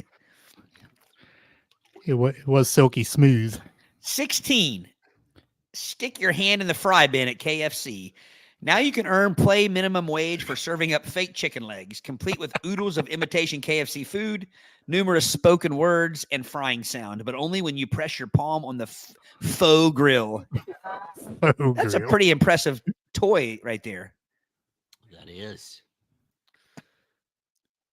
So bucket. They better come with a bucket. It does. There's a bucket right Okay, there. as I say.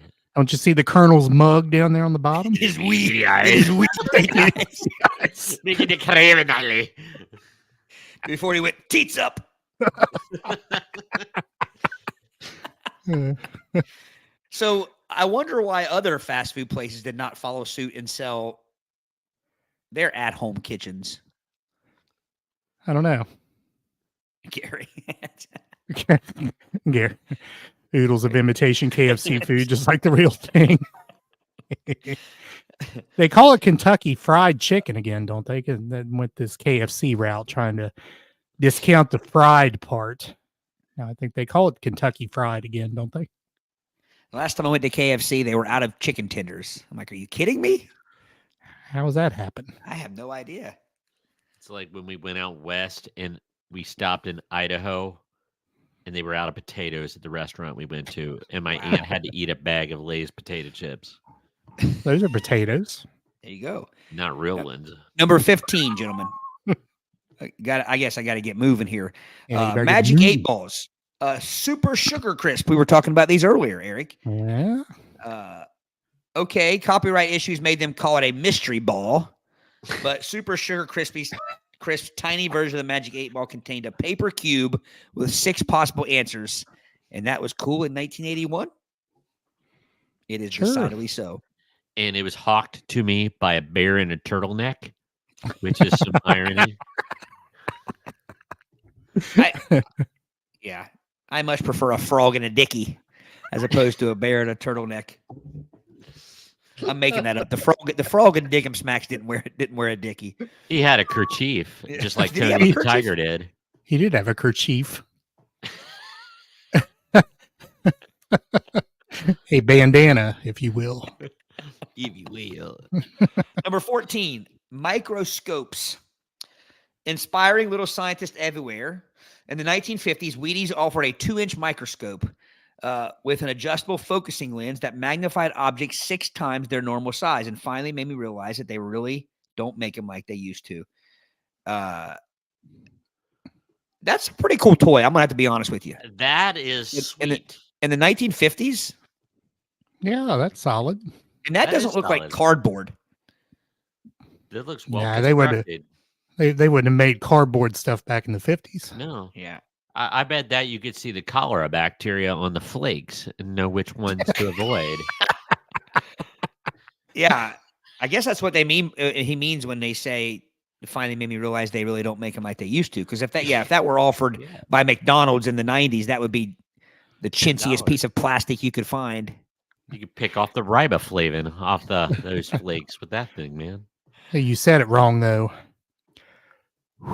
Wheaties. Wheaties. Brady. Yes. I'll give you a guess here. Don't pull it up yet, Aric. Number 13 is also honeycomb, but it's not the license plates. What's the prize? You have a guess? Guessing? Is it a submarine? No.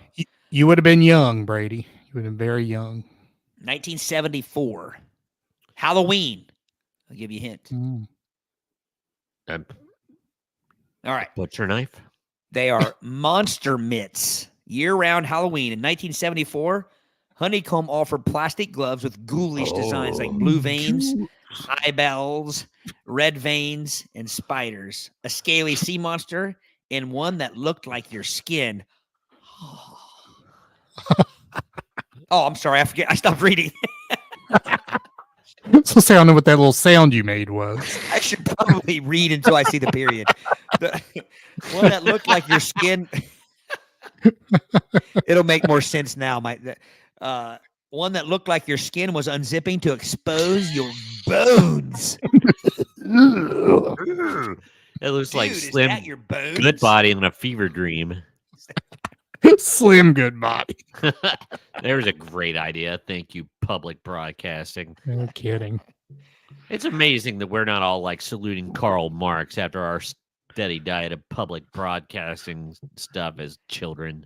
Was Slim Goodbody Richard Simmons? No. They look pretty similar. Gosh, wouldn't that be a great WrestleMania match?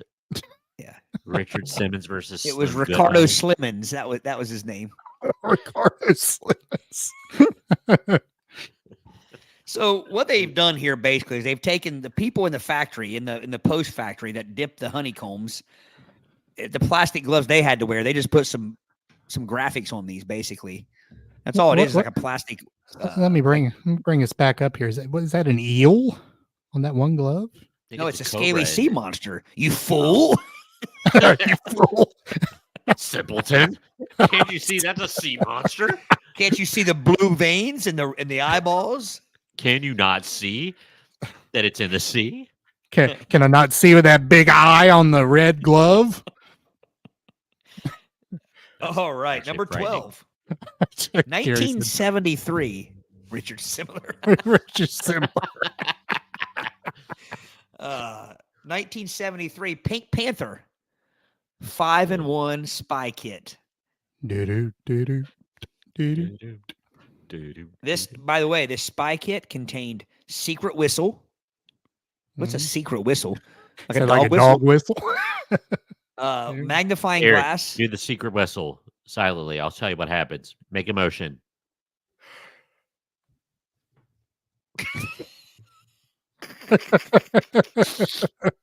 Or maybe I should have. No, I never could do that. The two pinkies in the corners of the mouth whistle. Or some could curve the tongue without putting any hands in the mouth and do a real loud whistle. I can never do that either. I feel about that whistling how I feel about tap dancing, but that's another rant. It's all fake. It's all fake. There's somebody off stage with a set of spoons. It's all fake. I've never seen a tap dancer. It's all not real. Number 11 is a cereal I've never heard of. I think it's Post. I see the bottom, like the bottom of the logo, and I think it's Post. Wheat Honeys. That's an old cereal. Sugar sweet wheat honeys. You can tell by the box. That's an old Sounds cereal. like a calendar in Kansas. Wheat honeys and rice honeys were popular Nabisco. They're Nabisco, my bad. Nabisco cereals that offered a high-flying 2-stage rocket with spring-propelled launcher and a rocket booster that separated midair. That sounds complicated. That's amazing. So, what's the 2 stages? Like no, I don't quite understand the 2-stage part. So I guess it flies up and then over. No, the rocket would come apart. Yeah, it detaches like the like when they would launch it would be there was the solid fuel and the liquid fuel part. I got Zoom you. in here. Make that bad boy with report, and I'm all for it. With report. So does Nabisco still make cereal? The National Biscuit Company? I'm sure they do. I want to know why. What Nabisco stands for? Nobody calls it that.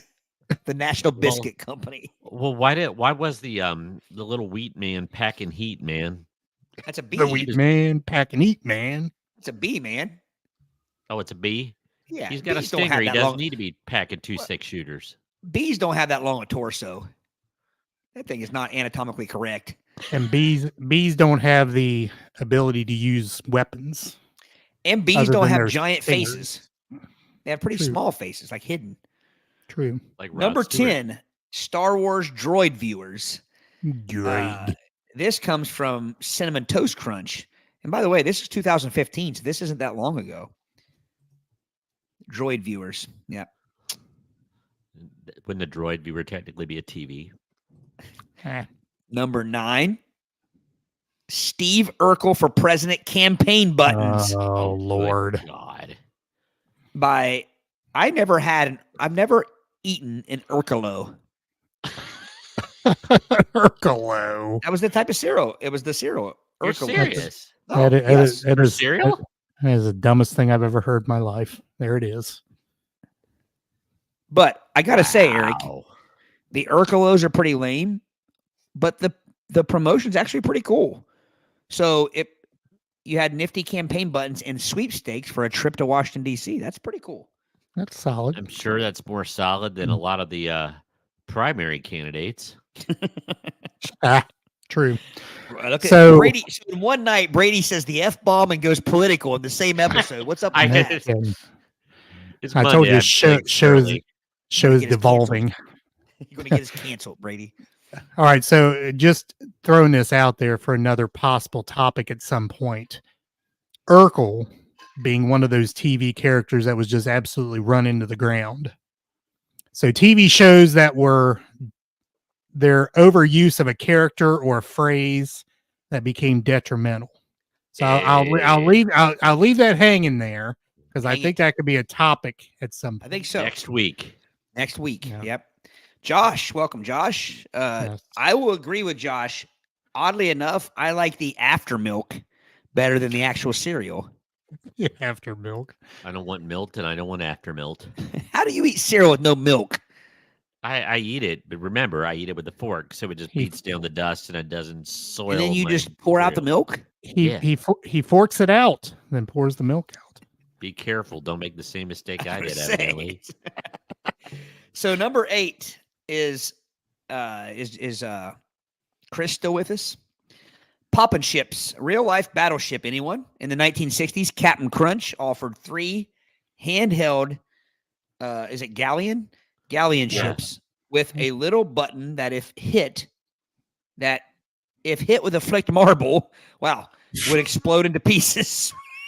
Seems like there's a lot of right. You gotta watch So- those flicked marbles. So I guess the marble was supposed to denote a cannonball, maybe. Yeah. I'm guessing this is like a breakfast game of Marbles. Master and commander of the bowl. what was the game? Where you sink my battleship, like Oh. battleship. Battleship. Yeah, this is like Battleship. what was You sang my galleon. I wonder what Captain Crunch, he's obviously a captain of the. I wonder what his kill list is. Because he seems like such a nice man and he's hawking cereal. Like, how many people died from his. Well, I can tell you right now, I would say for a non fruit or no color involved in the cereal, Captain Crunch probably turned more milk pink than any other cereal out there because of the blood. From Yes. from his sunken ships. Number 7, kids' noses run on Dunkin'. There's nothing that's crazy about plastic versions of your favorite foods. It's the built-in donut smell that makes these beauties special, guaranteed to make your dog chew them to bits. So what these are, these little plastic miniature Dunkin' Donuts. They even got donut balls there and donut milk, and apparently they smelled. Well, do you know where I thought you were going with this? No, No. forgive me, and I'm not even being funny. Kids' noses run on Dunkin'. I thought like somebody sneezed. Like I didn't know where that was going. Like mucus had ran on a Dunkin'. I thought this was going to be a slime product, and I'm really not being funny. No, apparently these are like scratch and sniff, like little plastic miniatures Discs. of Dunkin' Okay. Donuts. I was not going where I thought it was going. Donut-shaped discs. Here's what And I wonder though. balls. You can't tell by that how the size of. You know what I They mean? look rather small. They do. I wonder if they're like Shopkin size or life size. So, all right. So, what could you do? How could that keep your attention for any longer than say 2 minutes? What do you do with that?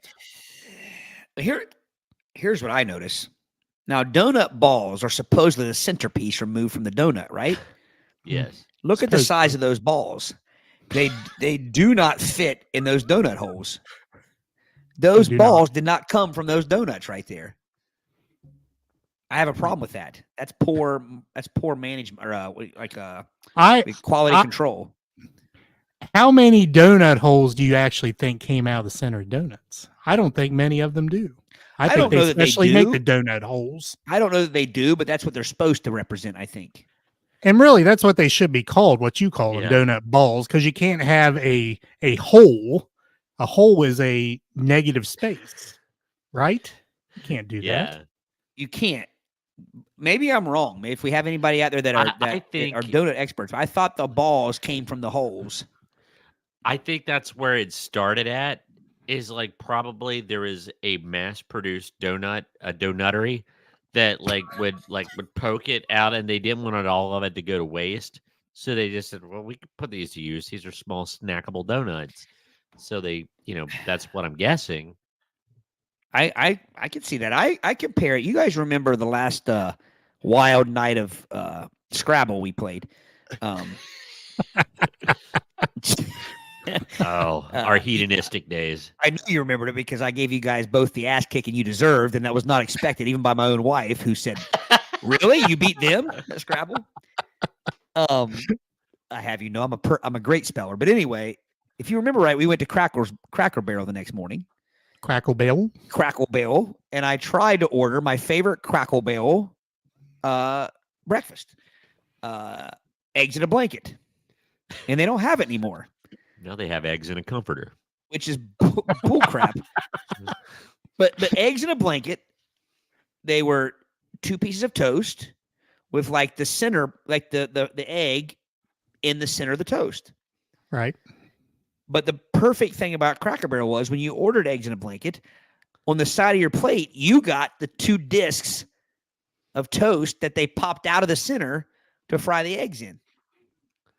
Like little manhole covers. Those little manhole covers. Those discs were perfect for their sausage patties. They were the exact same size, so you can make a little miniature sausage patty sandwich. And you could take one of the golf tees from playing the you're an ignoramus game, and you could like keep them together with one of those tees. Yeah. But my point is, I think that's the same way. Turn around and eat it. That's the way I explain donut holes. Do you see the connection? You guys see the connection I'm getting at there? Right? The donut holes are the sausage sandwich buns from the eggs in a blanket that Cracker Barrel used to have. And by the way, if you're listening, Cracker Barrel, if you're listening to us, Cracker Barrel, and I'm sure you are, sure, probably the Cracker Barrel in Indonesia or where India. I'm sorry. Why'd you get rid of the eggs in a blanket? They're perfect. Yes, we need an answer. All right. Tanya says what I would say about after 2 minutes you throw those things in the trash because, I mean, what do you do? Amy, welcome. You must be late to the party. This show's been devolving for about 45 minutes since Brady dropped an F-bomb. Yes. Rewind, Amy. You'll hear the first F-bomb and play it by your history, and it wasn't me. I still didn't know. I meant to say folks. And not only was it an F-bomb, it was a pejorative. He called us a name. Exactly. His exact words were, "I got the answers." Bleep. So he called us that as like like a noun. He used it as a noun, not a verb. Folks. Yeah. But the L was not pronunciated correctly. The L wasn't even in the room. Well, that's true. Not in the area code. Gary says, if donut holes are cut out before they finish rising, then you would have larger balls and smaller holes. There's some science for you. You never can argue. You can never argue Gary's logic. Thank you, Julius Sumner Miller, for that little input. Josh. JSM for short. Yes, eggs in a blanket equals birdie in a basket. Richard says there's a whole lot of holes out there. Yes, there are, Richard. All right. Yes, Amy, we tout on Brady every chance we get. Well, let's be honest, Amy. Out of the 3 of us, Brady would be the last one you would think would slip the F. Well, maybe Aric. I think it's pretty safe to say that I was probably the one expected to be the first to drop the F-bomb. Oh yeah.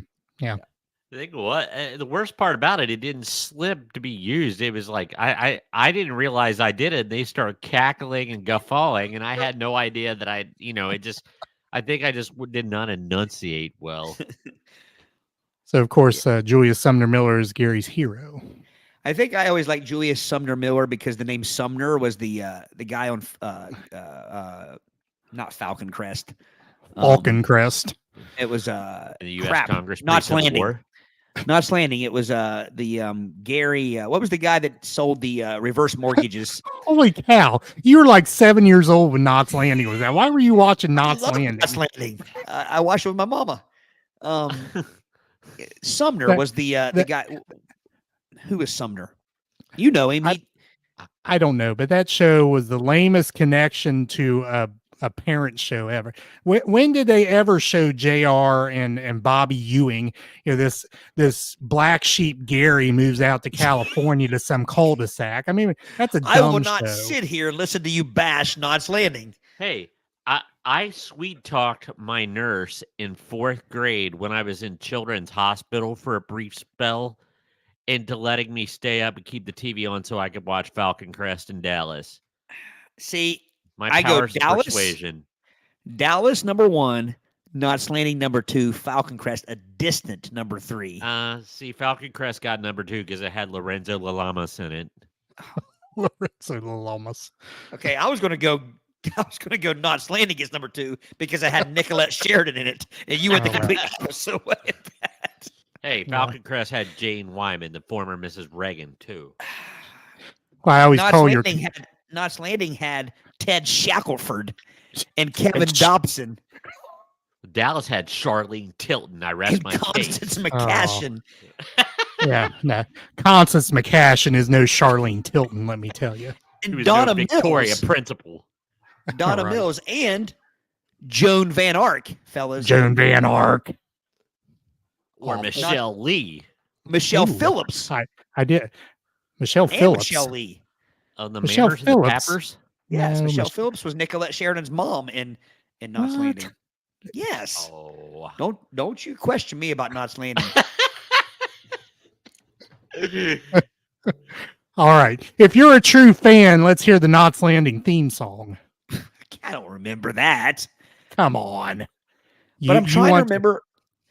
want to sing the praises of Knots Landing, you need to be able to sing the theme song. Here, So I how can do many- Dallas.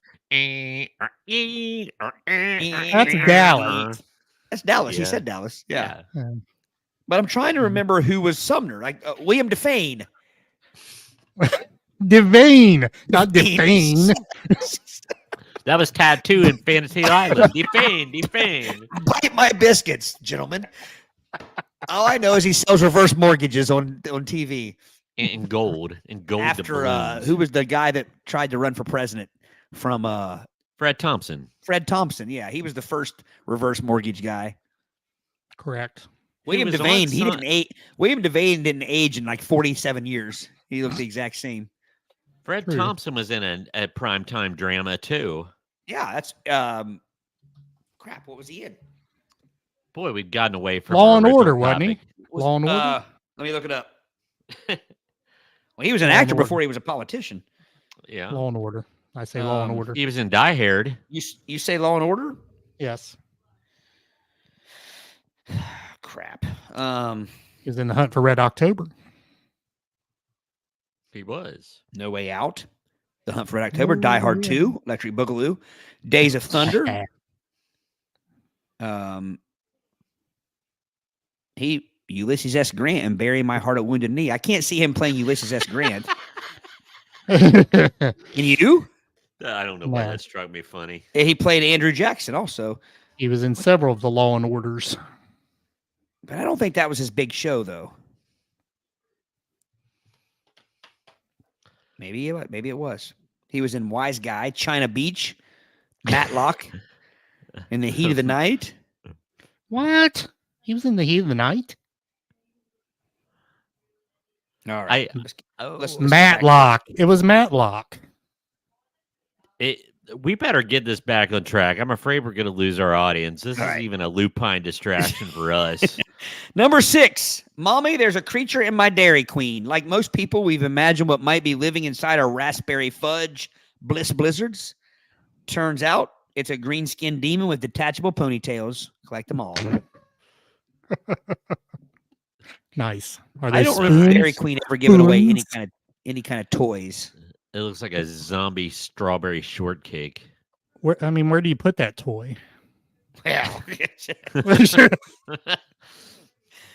I tell you where to put the toy. If you had your druthers. No, Dairy Queen, not druthers. Number 5. This playset is almost as tasty as the real Subway. Slapping rubbery slices of faux meat. Smeat.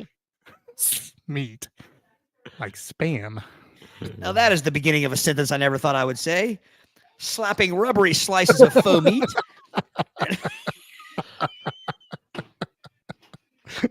Can't even get through the sentence. Christmas present. And almost cheese onto hard slabs of bread. This is damn near X-rated, this sentence is. Isn't that far off from actually working at Subway. Congratulations, son. You're a sandwich artist. Yeah. So this is basically your run-of-the-mill plastic food set. My question is, are those two things bottles of water? Are they real or are they fake? Faux. Faux? Vrai why? ou faux? I say faux. What is that gray alien meat over on the left? Look at that. Or is that a white cheese of some sort? It's provolone. Well, I'm sorry. It is. I know. That was as matter of factly as you've been all night. Well, Well, the it's round cheese provolone. is provolone. Yeah. What's in front of it? What's Is in that front Swiss of it? behind it? Yeah, Swiss behind, and then the cheddar or the American. Of course, they I see. have white American at Subway.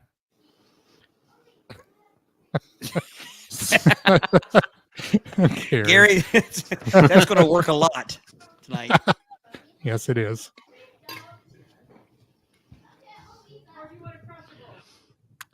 So, sorry for the distraction. I was just delivered a late Christmas present. All right. Well, Merry Christmas, Brady. Number 4. So many tie-ins for Ninja Turtles and Pizza Hut. Audio cassettes, VHS concert movies. I'm not sure what that word is. I got to be honest. Mutagen Ranch. Mutagen ranch dressing. I never heard of that. No. But don't tell the Hut.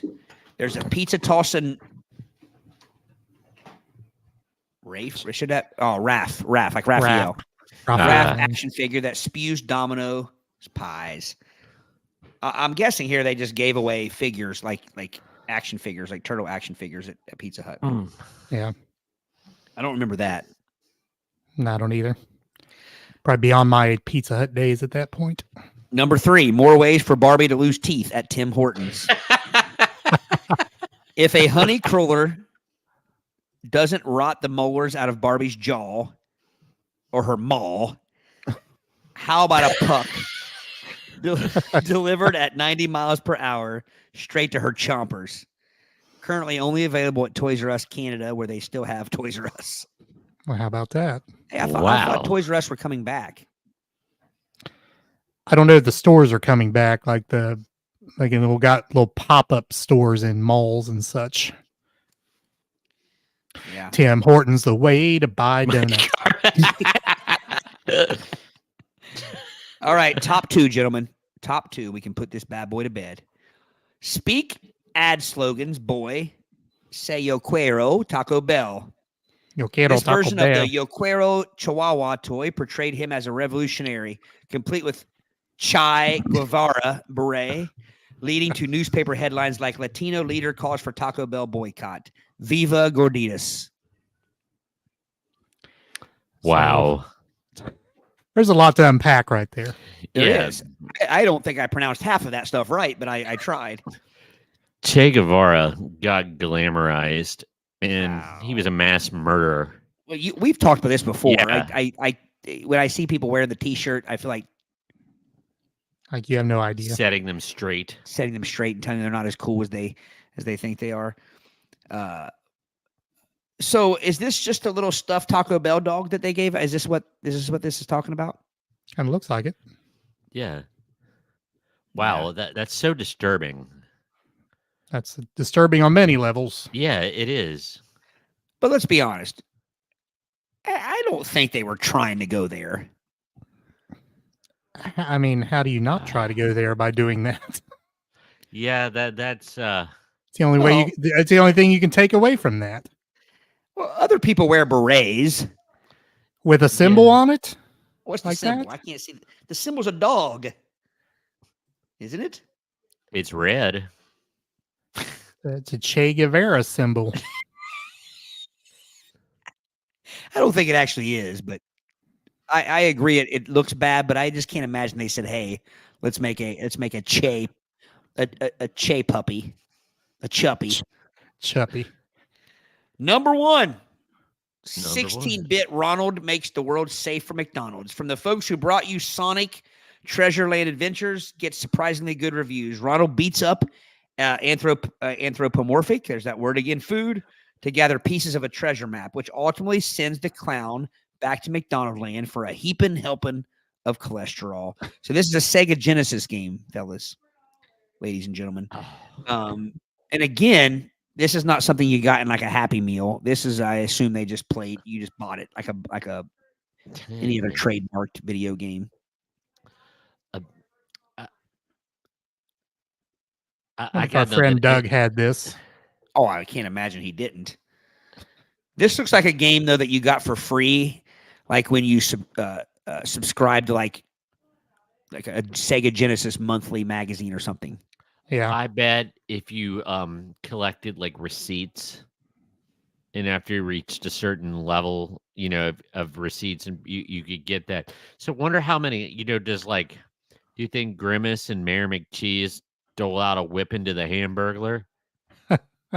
So we got two people in the room here, Savannah and Tanya, that know of this game, that have directly witnessed this game. So how'd you get the game? I thought you meant we only had two people in the room.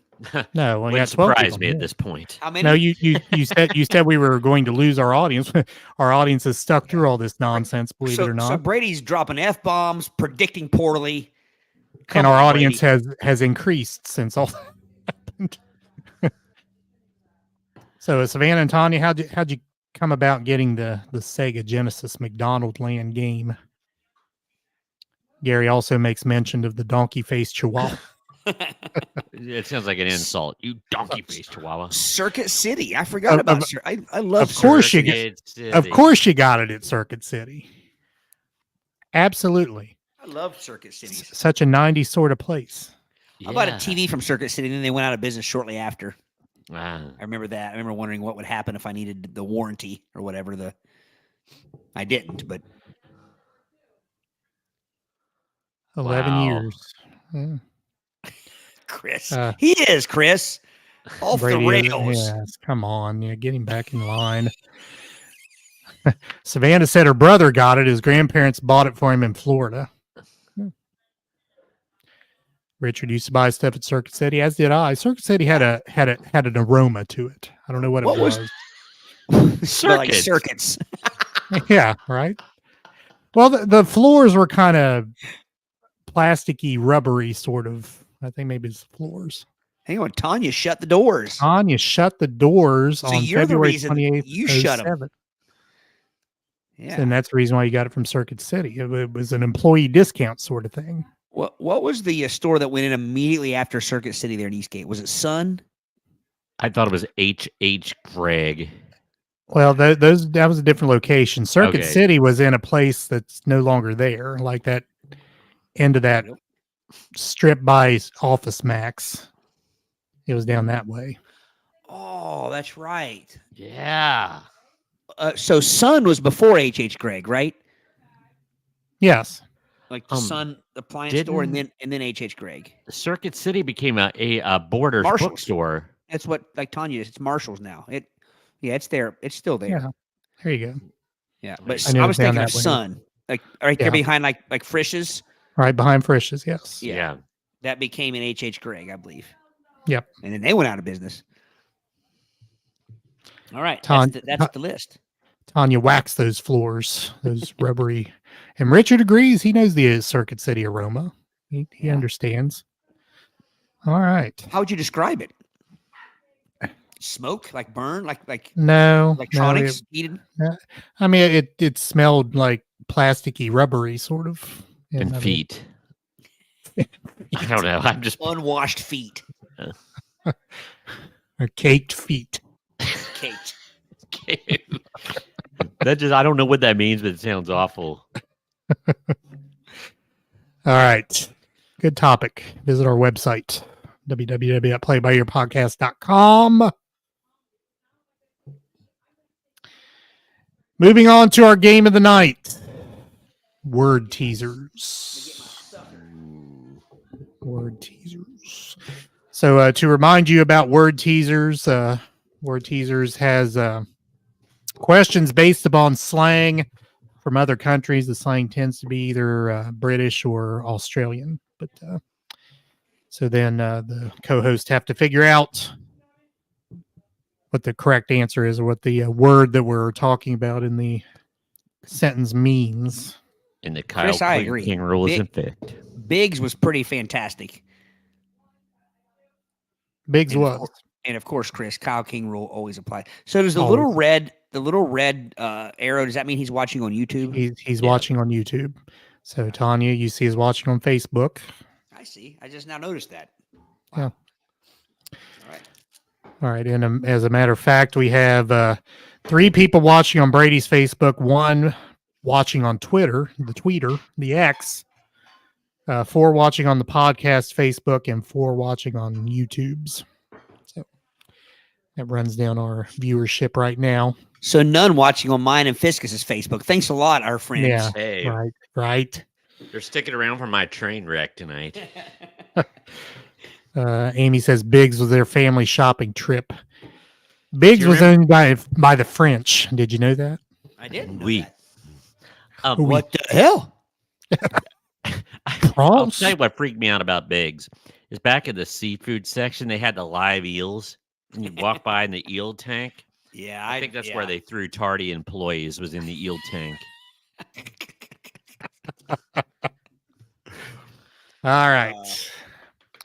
Drew Lott's backstage. Brady, you go first. All right. So our first word teaser is from Australia. You are dreading cleaning the dunny. D-U-N-M-Y. What is it that you think we've had this one? Yeah. Shuffle them. Shuffle them. Once again, I'm being honest again. Brady, thank you, Brady. I appreciate your honesty. Could have gotten draw 4 cards in a row, Brady, if he doesn't shuffle that deck. Right. Okay, then. Slang from England. Cockney slang. Cockney slang. My favorite kind of slang. Yeah. You're visiting England and you post a pic of your meal with hashtag borrow and beg. What's in the picture? A, food you fished out of a trash can. B, leftovers. Is there such a thing as right-overs? C, an egg dish. Or D, hashtag bangers and mash. I am going to go with leftovers. Leftovers. All right. So again, you're visiting England. You post a pic of your meal with hashtag borrow and beg. What's in the picture? Correct answer is yum, an egg dish from the kitchen, not the trash can. So Brady. Circle gets the square. We're playing to 5, by the way. Toddley gets the first point. Todd. Yes. Slang, also Cockney slang from England. Todd's food.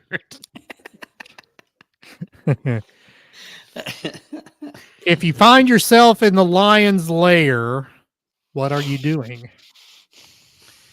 A, you're about to be dinner. B, you are sitting on a chair. C, you are lost like you have never been lost before. Or D, you're getting your hair cut by a shaggy dude.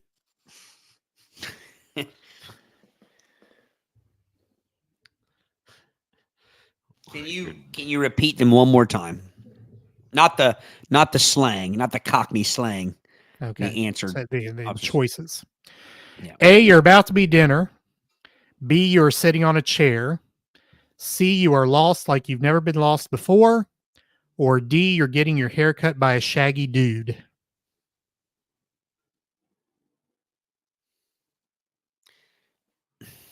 In the lion's lair. You're lost like never before. Lost like never been lost before. Lion's lair means chair.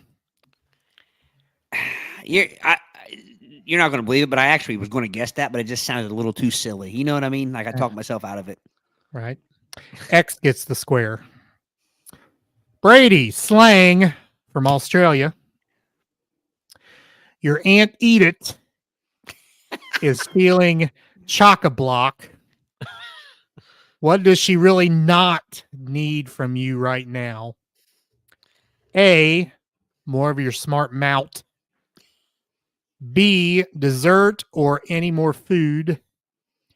C, another gin and tonic. Or D, more of your ear-torturing singing. I'm debating between two.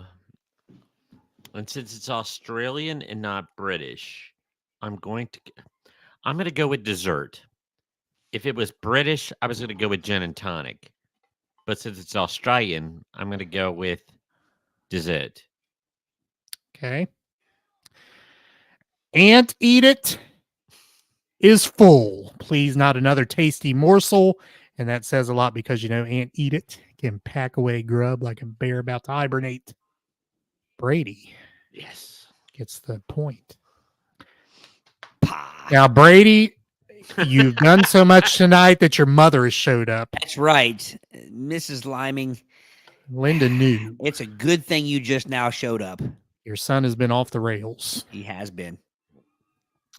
I got put it this way. tongue-tied at the worst possible time ever. Mrs. Liming, he needs a bar of soap. Soap. Pronto. Yes. 2-1, Todd. She knows. She knows. Todd. Yes. Slang from England. Cockney? Slang? No, just England. Your English friend tells you he's going to hit the loo. Where's he going? The bathroom. A. You don't even want to hear the choices, do you? Unless bathroom is not one of the choices, then I want to hear the choices. I mean, headed to the toilet is a choice. Yeah, that's where he's headed. He's got to use the restroom. Do not stand in his way. That was too easy. Too easy. I should have just put that back. But I'll be honest. I think but I will say this. I think in all of our times playing that game, I think that's the first one that, without even any answer choices, we knew what the word meant. True. So we'll take it. Now you're up 3-1. Getting comments over here. Oh, she has been here and she heard. Mom, did I really say it? Because I still don't think I did. She'll be honest. She heard. Shush. This is the greatest moment in this podcast history right here. It is. It really is. Mom knows my vernacular is pure as the driven snow, that I would never go there intentionally. If driven snow is a rapper for 2 Live Crew, maybe.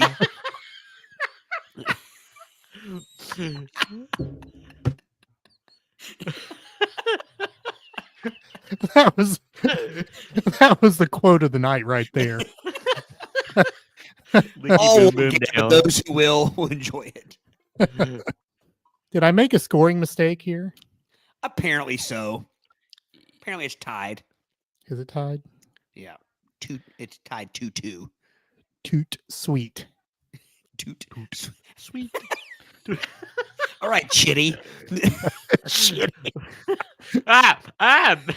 Chitty. It comes from Chitty Chitty Bang Bang. I know. I'm just giving you a hard time. Did you know that, Aric, or were you just saying? No, I knew that. I knew. Okay. I'm impressed. Because Dick blanking Van Dyke was. Yeah, Man, you took a terrible time to take a breath there. let's roll the tape, Brady. Dick who? See, your mother's laughing at you. Oh. We were singing Toot Sweets just the other day. Riley actually had her Toot Sweet from the Chitty Chitty Bang Bang play last summer at the Paxton. She had her little makeshift Toot Sweet. All right, who's up? I've lost all control here. It's 2-2. It's 2-2. Toot Sweet.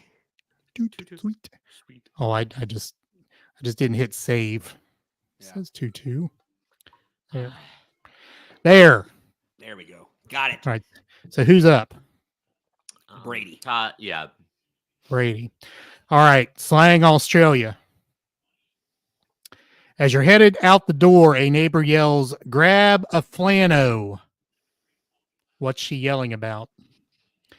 A, she's asking you if you want to grab a ride.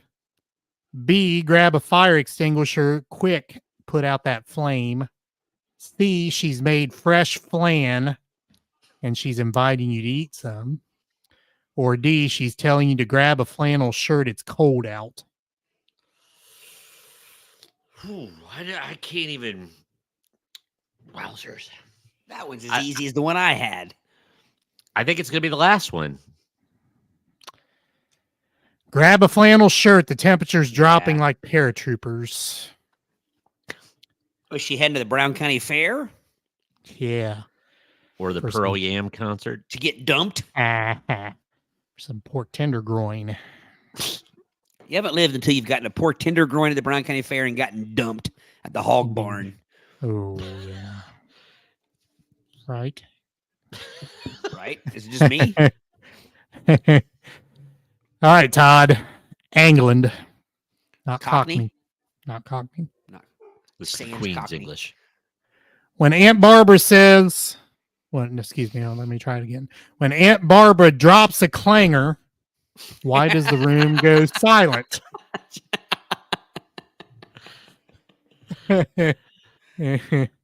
A, well, she's in the upstairs bathroom, just saying. B, she said something very inappropriate. C, she dropped a hot iron on the cat. Or D, she has revealed that she's pregnant. Cats?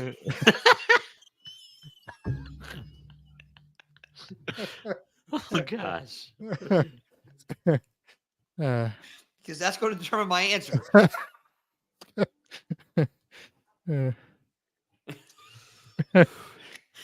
You've lost all control, Eric. I have it. Reel it back It's in. gone. What was the last choice? It's lost. It's just gone. She's revealed that she's pregnant. Can you read the sentence again? When Aunt Barbara drops a clanger, why does the room go silent?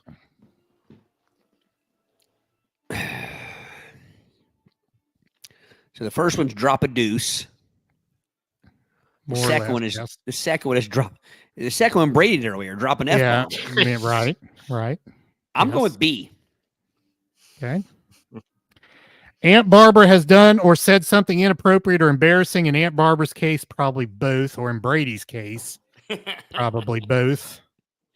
Circle gets the square.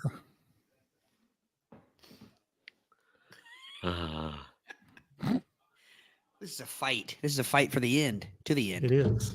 It is. Threes are wild. B for B Brady. for Brady. Everybody, Brady. First off, thank you guys for sticking around with us Yeah. this late. We've been loquacious tonight. But more importantly, write this down tonight. This is a play-by-ear podcast historical night. Yes. It only took Gone. 153 episodes for us to break our TV 14 rating. And now he's going to be fired like Charles Rocket was from Saturday Night Live in 1980. And Elvis Costello will be providing the music. Todd, Yes. Australia. Cockney? If you no, Not Aboriginal either. When you're dreading the hashtag Yakka, YAKKA, what are you afraid of? A, hashtag Bigfoot. B, hashtag hard work. C, hashtag yakking up dinner. D, hashtag voices yakking in your head. Hashtag Yakka. YAKK. YAKKA. And can you repeat the choices, please? Hashtag Bigfoot. Hashtag hard work. Hashtag yakking up dinner. Hashtag voices yakking in your head. I don't think Bigfoot's in Australia. Bigfoot's everywhere. It's like the abominable snowman. I know he's not in Australia. Not to be confused with the abdominal snowman. So it's either B or D. I'm ruling out A or C. Can I please hear B and D again? Hashtag hard work or hashtag voices yakking in your head. Heed. Hard work. Yakka means you're afraid of hard work, hopefully less than you're afraid of being broke. That's right. Circle gets the square. Hawaii. He's in the Bairn. I'm in the In Bairn. the Bairn. Fairbairn. Fairbairn. Out for the field goal with Fairbairn. Dumped by the Fairbairn. Brady, Australia. Look behind you and you see that you have a hoon. Hoon. What on earth have you discovered? A, that you've grown a beautiful furry tail. Of course. B, that there's a bad driver tailgating you. C, that you cut in line in front of a big angry dude. Run. D, Godzilla is behind you. And he's blowing the horn. By the Fairbairn. By the Fairbairn.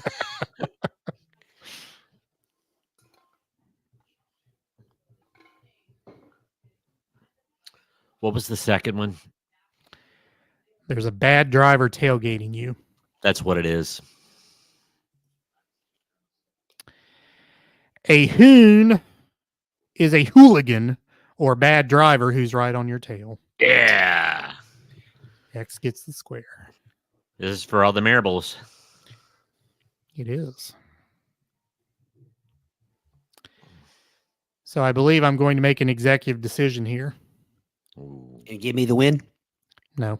Ah. I have a number, but Look at Brady's mom's comment. Which cousins? Are you sure she doesn't mean cousins?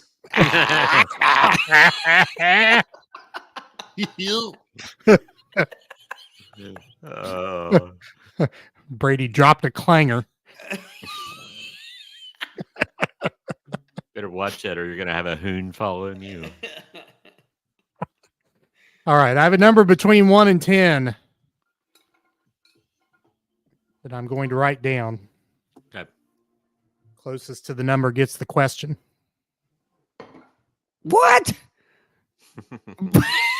What is that all about? You can't just win. Can't just win by virtue of getting the first question or the last question.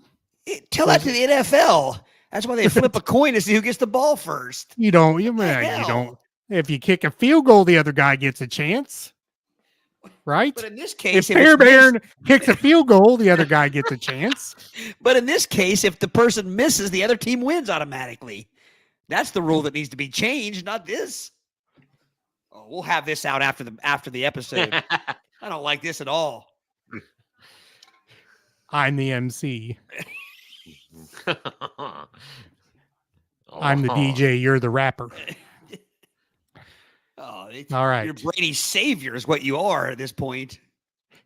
Well, you may win this little thing here. What's your number? What am I between? 1 and 10. A rock and a hard place.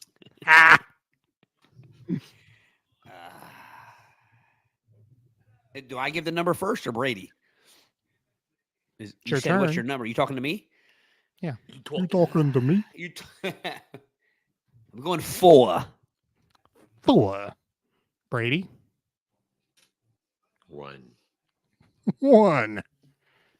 1 is the loneliest number that you I can't read it. 8. Oh, 8. That was a terrible number, Brady, to pick 1. Yeah, why'd you pick 1? because it's the loneliest number you ever knew. Gary just flip a coin to see who picks the first number. There's no drama in that. I wouldn't have been surprised if that was the next obstacle I had to. Now you pick the number. Now we're going to flip a coin. Your number determined whether you were heads or tails. Then we're going to draw straws. Draw straws. Draw lots. All right, Todd. All right. Your significant other wants some early hours from you.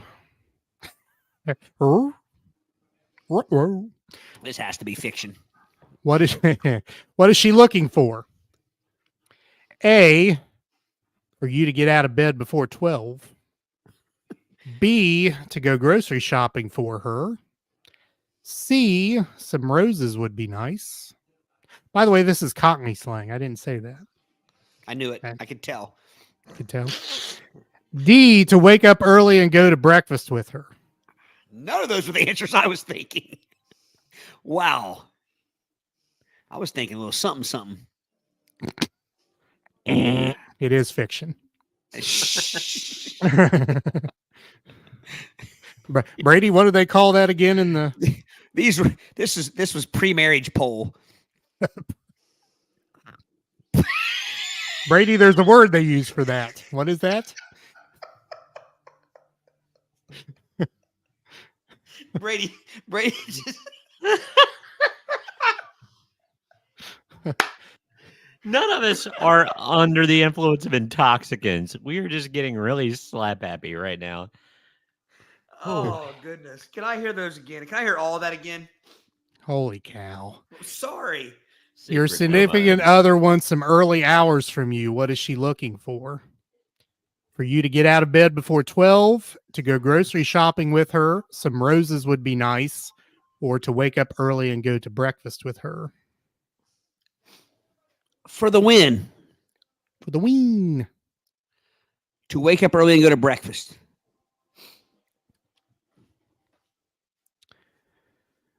They're called early hours because street vendors had to set up early to buy their flowers to sell. X gets the square. I lost on the Kyle King rule. You did. I'm trying to fill in the Family Feud thing. I got the X going. Now, I have a suggestion for the next time we play this. When it comes down to the last point, I think both people should have to give an answer. What if you give the same answer? If they disagree. Yeah, if they disagree. Kyle King rule part 2. But the Fair, barren, wide right. Todd loses. All right. Good game. Good game, yeah. And wait a minute. And our audience did not wane. Yes, so give yourselves 12 the people kudos. the whole there. time? Now it's 13. See? They're just watching the train wreck. Yeah, exactly. They've heard about this car wreck and they've tuned in to see it. Thank you, Tanya. Thank you for your input and chiming in all evening. That's what makes it fun. Absolutely. Chris, that's great code. Chris. Richard Mark says good night to Todd and thanks for being a fan. Get my dander up. That makes me want to go to Twitter right now and pick a fight with that wuss. Thank you, Chris. Finally, Brady, clean up your act. There are 14-year-olds and younger to list. That is true, Brady. Yeah, Brady. Should be ashamed. You should be purged. Speaking of Richard Marks. Brother Noomsay. Chris, if you can get him to talk to me. I told you we need to go see Richard Springfield and Rick Marks together, and then you can heckle him. I think he will I'm be right there night. waiting for you, Todd. I think I'm playing that night, but I told you the story. Like we literally went. I took my whole family to see Richard Marks. Now, granted, we were seeing Pat Benatar after, that's who we were really there to see. But and then after that is when he made me angry, and I told him I was like, I just spent a lot of money to bring my family to come and see you, and this is the way you talk to your fans, you piece of trash. And he wouldn't respond. Should have known better. Yeah, should have known better. Although I will say this, I do have to thank Richard Marks for something. This is and I'll sign off after this. This is my last comment of the night. So Richard Marks, the night we saw him, gave a recipe for a concoction that he drinks when his voice is giving out, when he's losing his voice, when he's feeling a little scratchy-throated, sore-throated. And Celia, who's a singer, she uses this often. And apparently, Richard Marks was given this concoction by Bryan Adams. Except he didn't tell Richard Marks when he gave it to him that it's also a diuretic. And so Richard Marks, the first time he did it, he downed it like a shot. He drank this whole thing, and he pretty much fought off the intestinal distress the entire show. And afterwards, just like called up Bryan Adams, like, "Hey man, what the hell did you do to me here?" And Bryan Adams like, "Oh yeah, I forgot to tell you, you need to sip that throughout the afternoon. You don't just down it." So yeah, if you're a singer and you're interested, contact us. Contact me, and I'll give you the recipe. I just gave it to a guy the other night who was having some trouble with his voice, and he said it was very effective. So anyway, so that's a laxative, not a. That's diuretic. That's my positive Richard Marks story. That Richard Marks couldn't get himself off the toilet. That's your positive Richard Marks story. No, that he did give this drink that does work for singers when their throats are acting up. But other than that, he's a ponce. Thank you. I'm glad somebody else used my word. Yes. Diuretics by L. Ron Hubbard. Diuretics Jr. All right. Audio wise. Thank you guys, by the way, for sticking with us. Yes. 2 hours and 27 minutes of chouse. Chouse. Yes, absolutely. Chouse. Spotify, Apple Podcast. I say Google Podcast. I hear Google Podcasts going out of business. I don't know if that's true or not, but iHeartRadio and the iHeartRadio app, you'll find our audio podcast there as well. And most anywhere else, you might find an audio podcast.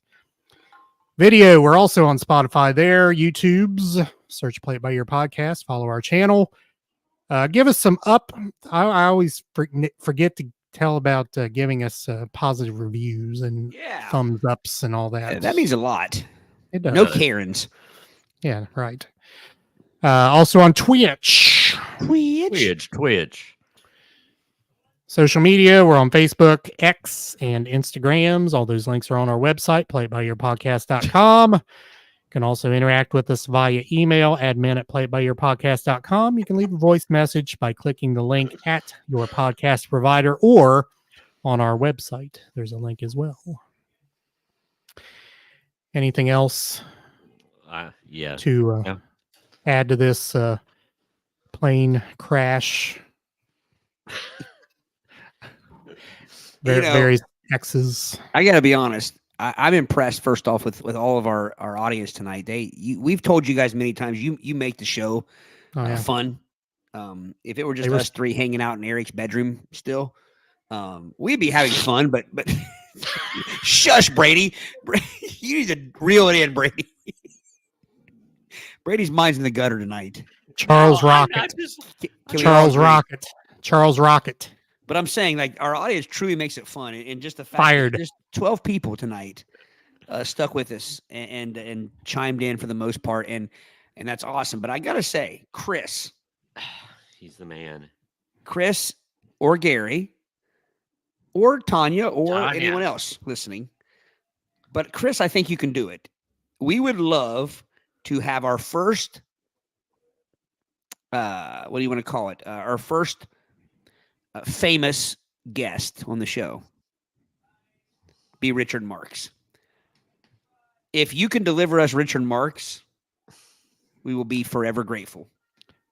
Is there some Richard Marx, Chris Devilbliss connection I'm not just aware for of some here? reason? I mean, you've seen him in action. I just think he can do it. I think he can somehow get on Twitter and say, "Hey, these Play It By Ear podcast guys, they've been doing a podcast for about 3 years. They love your music, hate everything else about you, And they mention your name with great reverence. you're a ponce, and they want to tell you that face to face." And no, but seriously, we would welcome him for a nice conversation. And it would be fun. We've always said we want to go the route of having guests on the show, and I think Richard Marx would be a perfect first guest. And meanwhile, I'll work on TV Scott Baio. Oh, there we go. I'm friends with him on Twitter too. Now he will comment on my he will reply to my comments. So,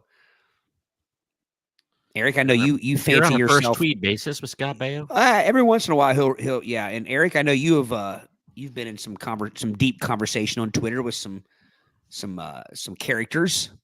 I have. So maybe it's time we reach out. So Chris, Gary, Tanya, whoever, if you can help us get some guests, some famous guests to add to this fun, we would love it. Forever grateful. Yes. All right. Anything else for the good of the order, gentlemen? I probably wouldn't start with telling Richard Marx we think he's a ponce. I would probably start out a little. That may not cause him to show up. Love your music. Yeah. Yes. All right. Somebody take us out.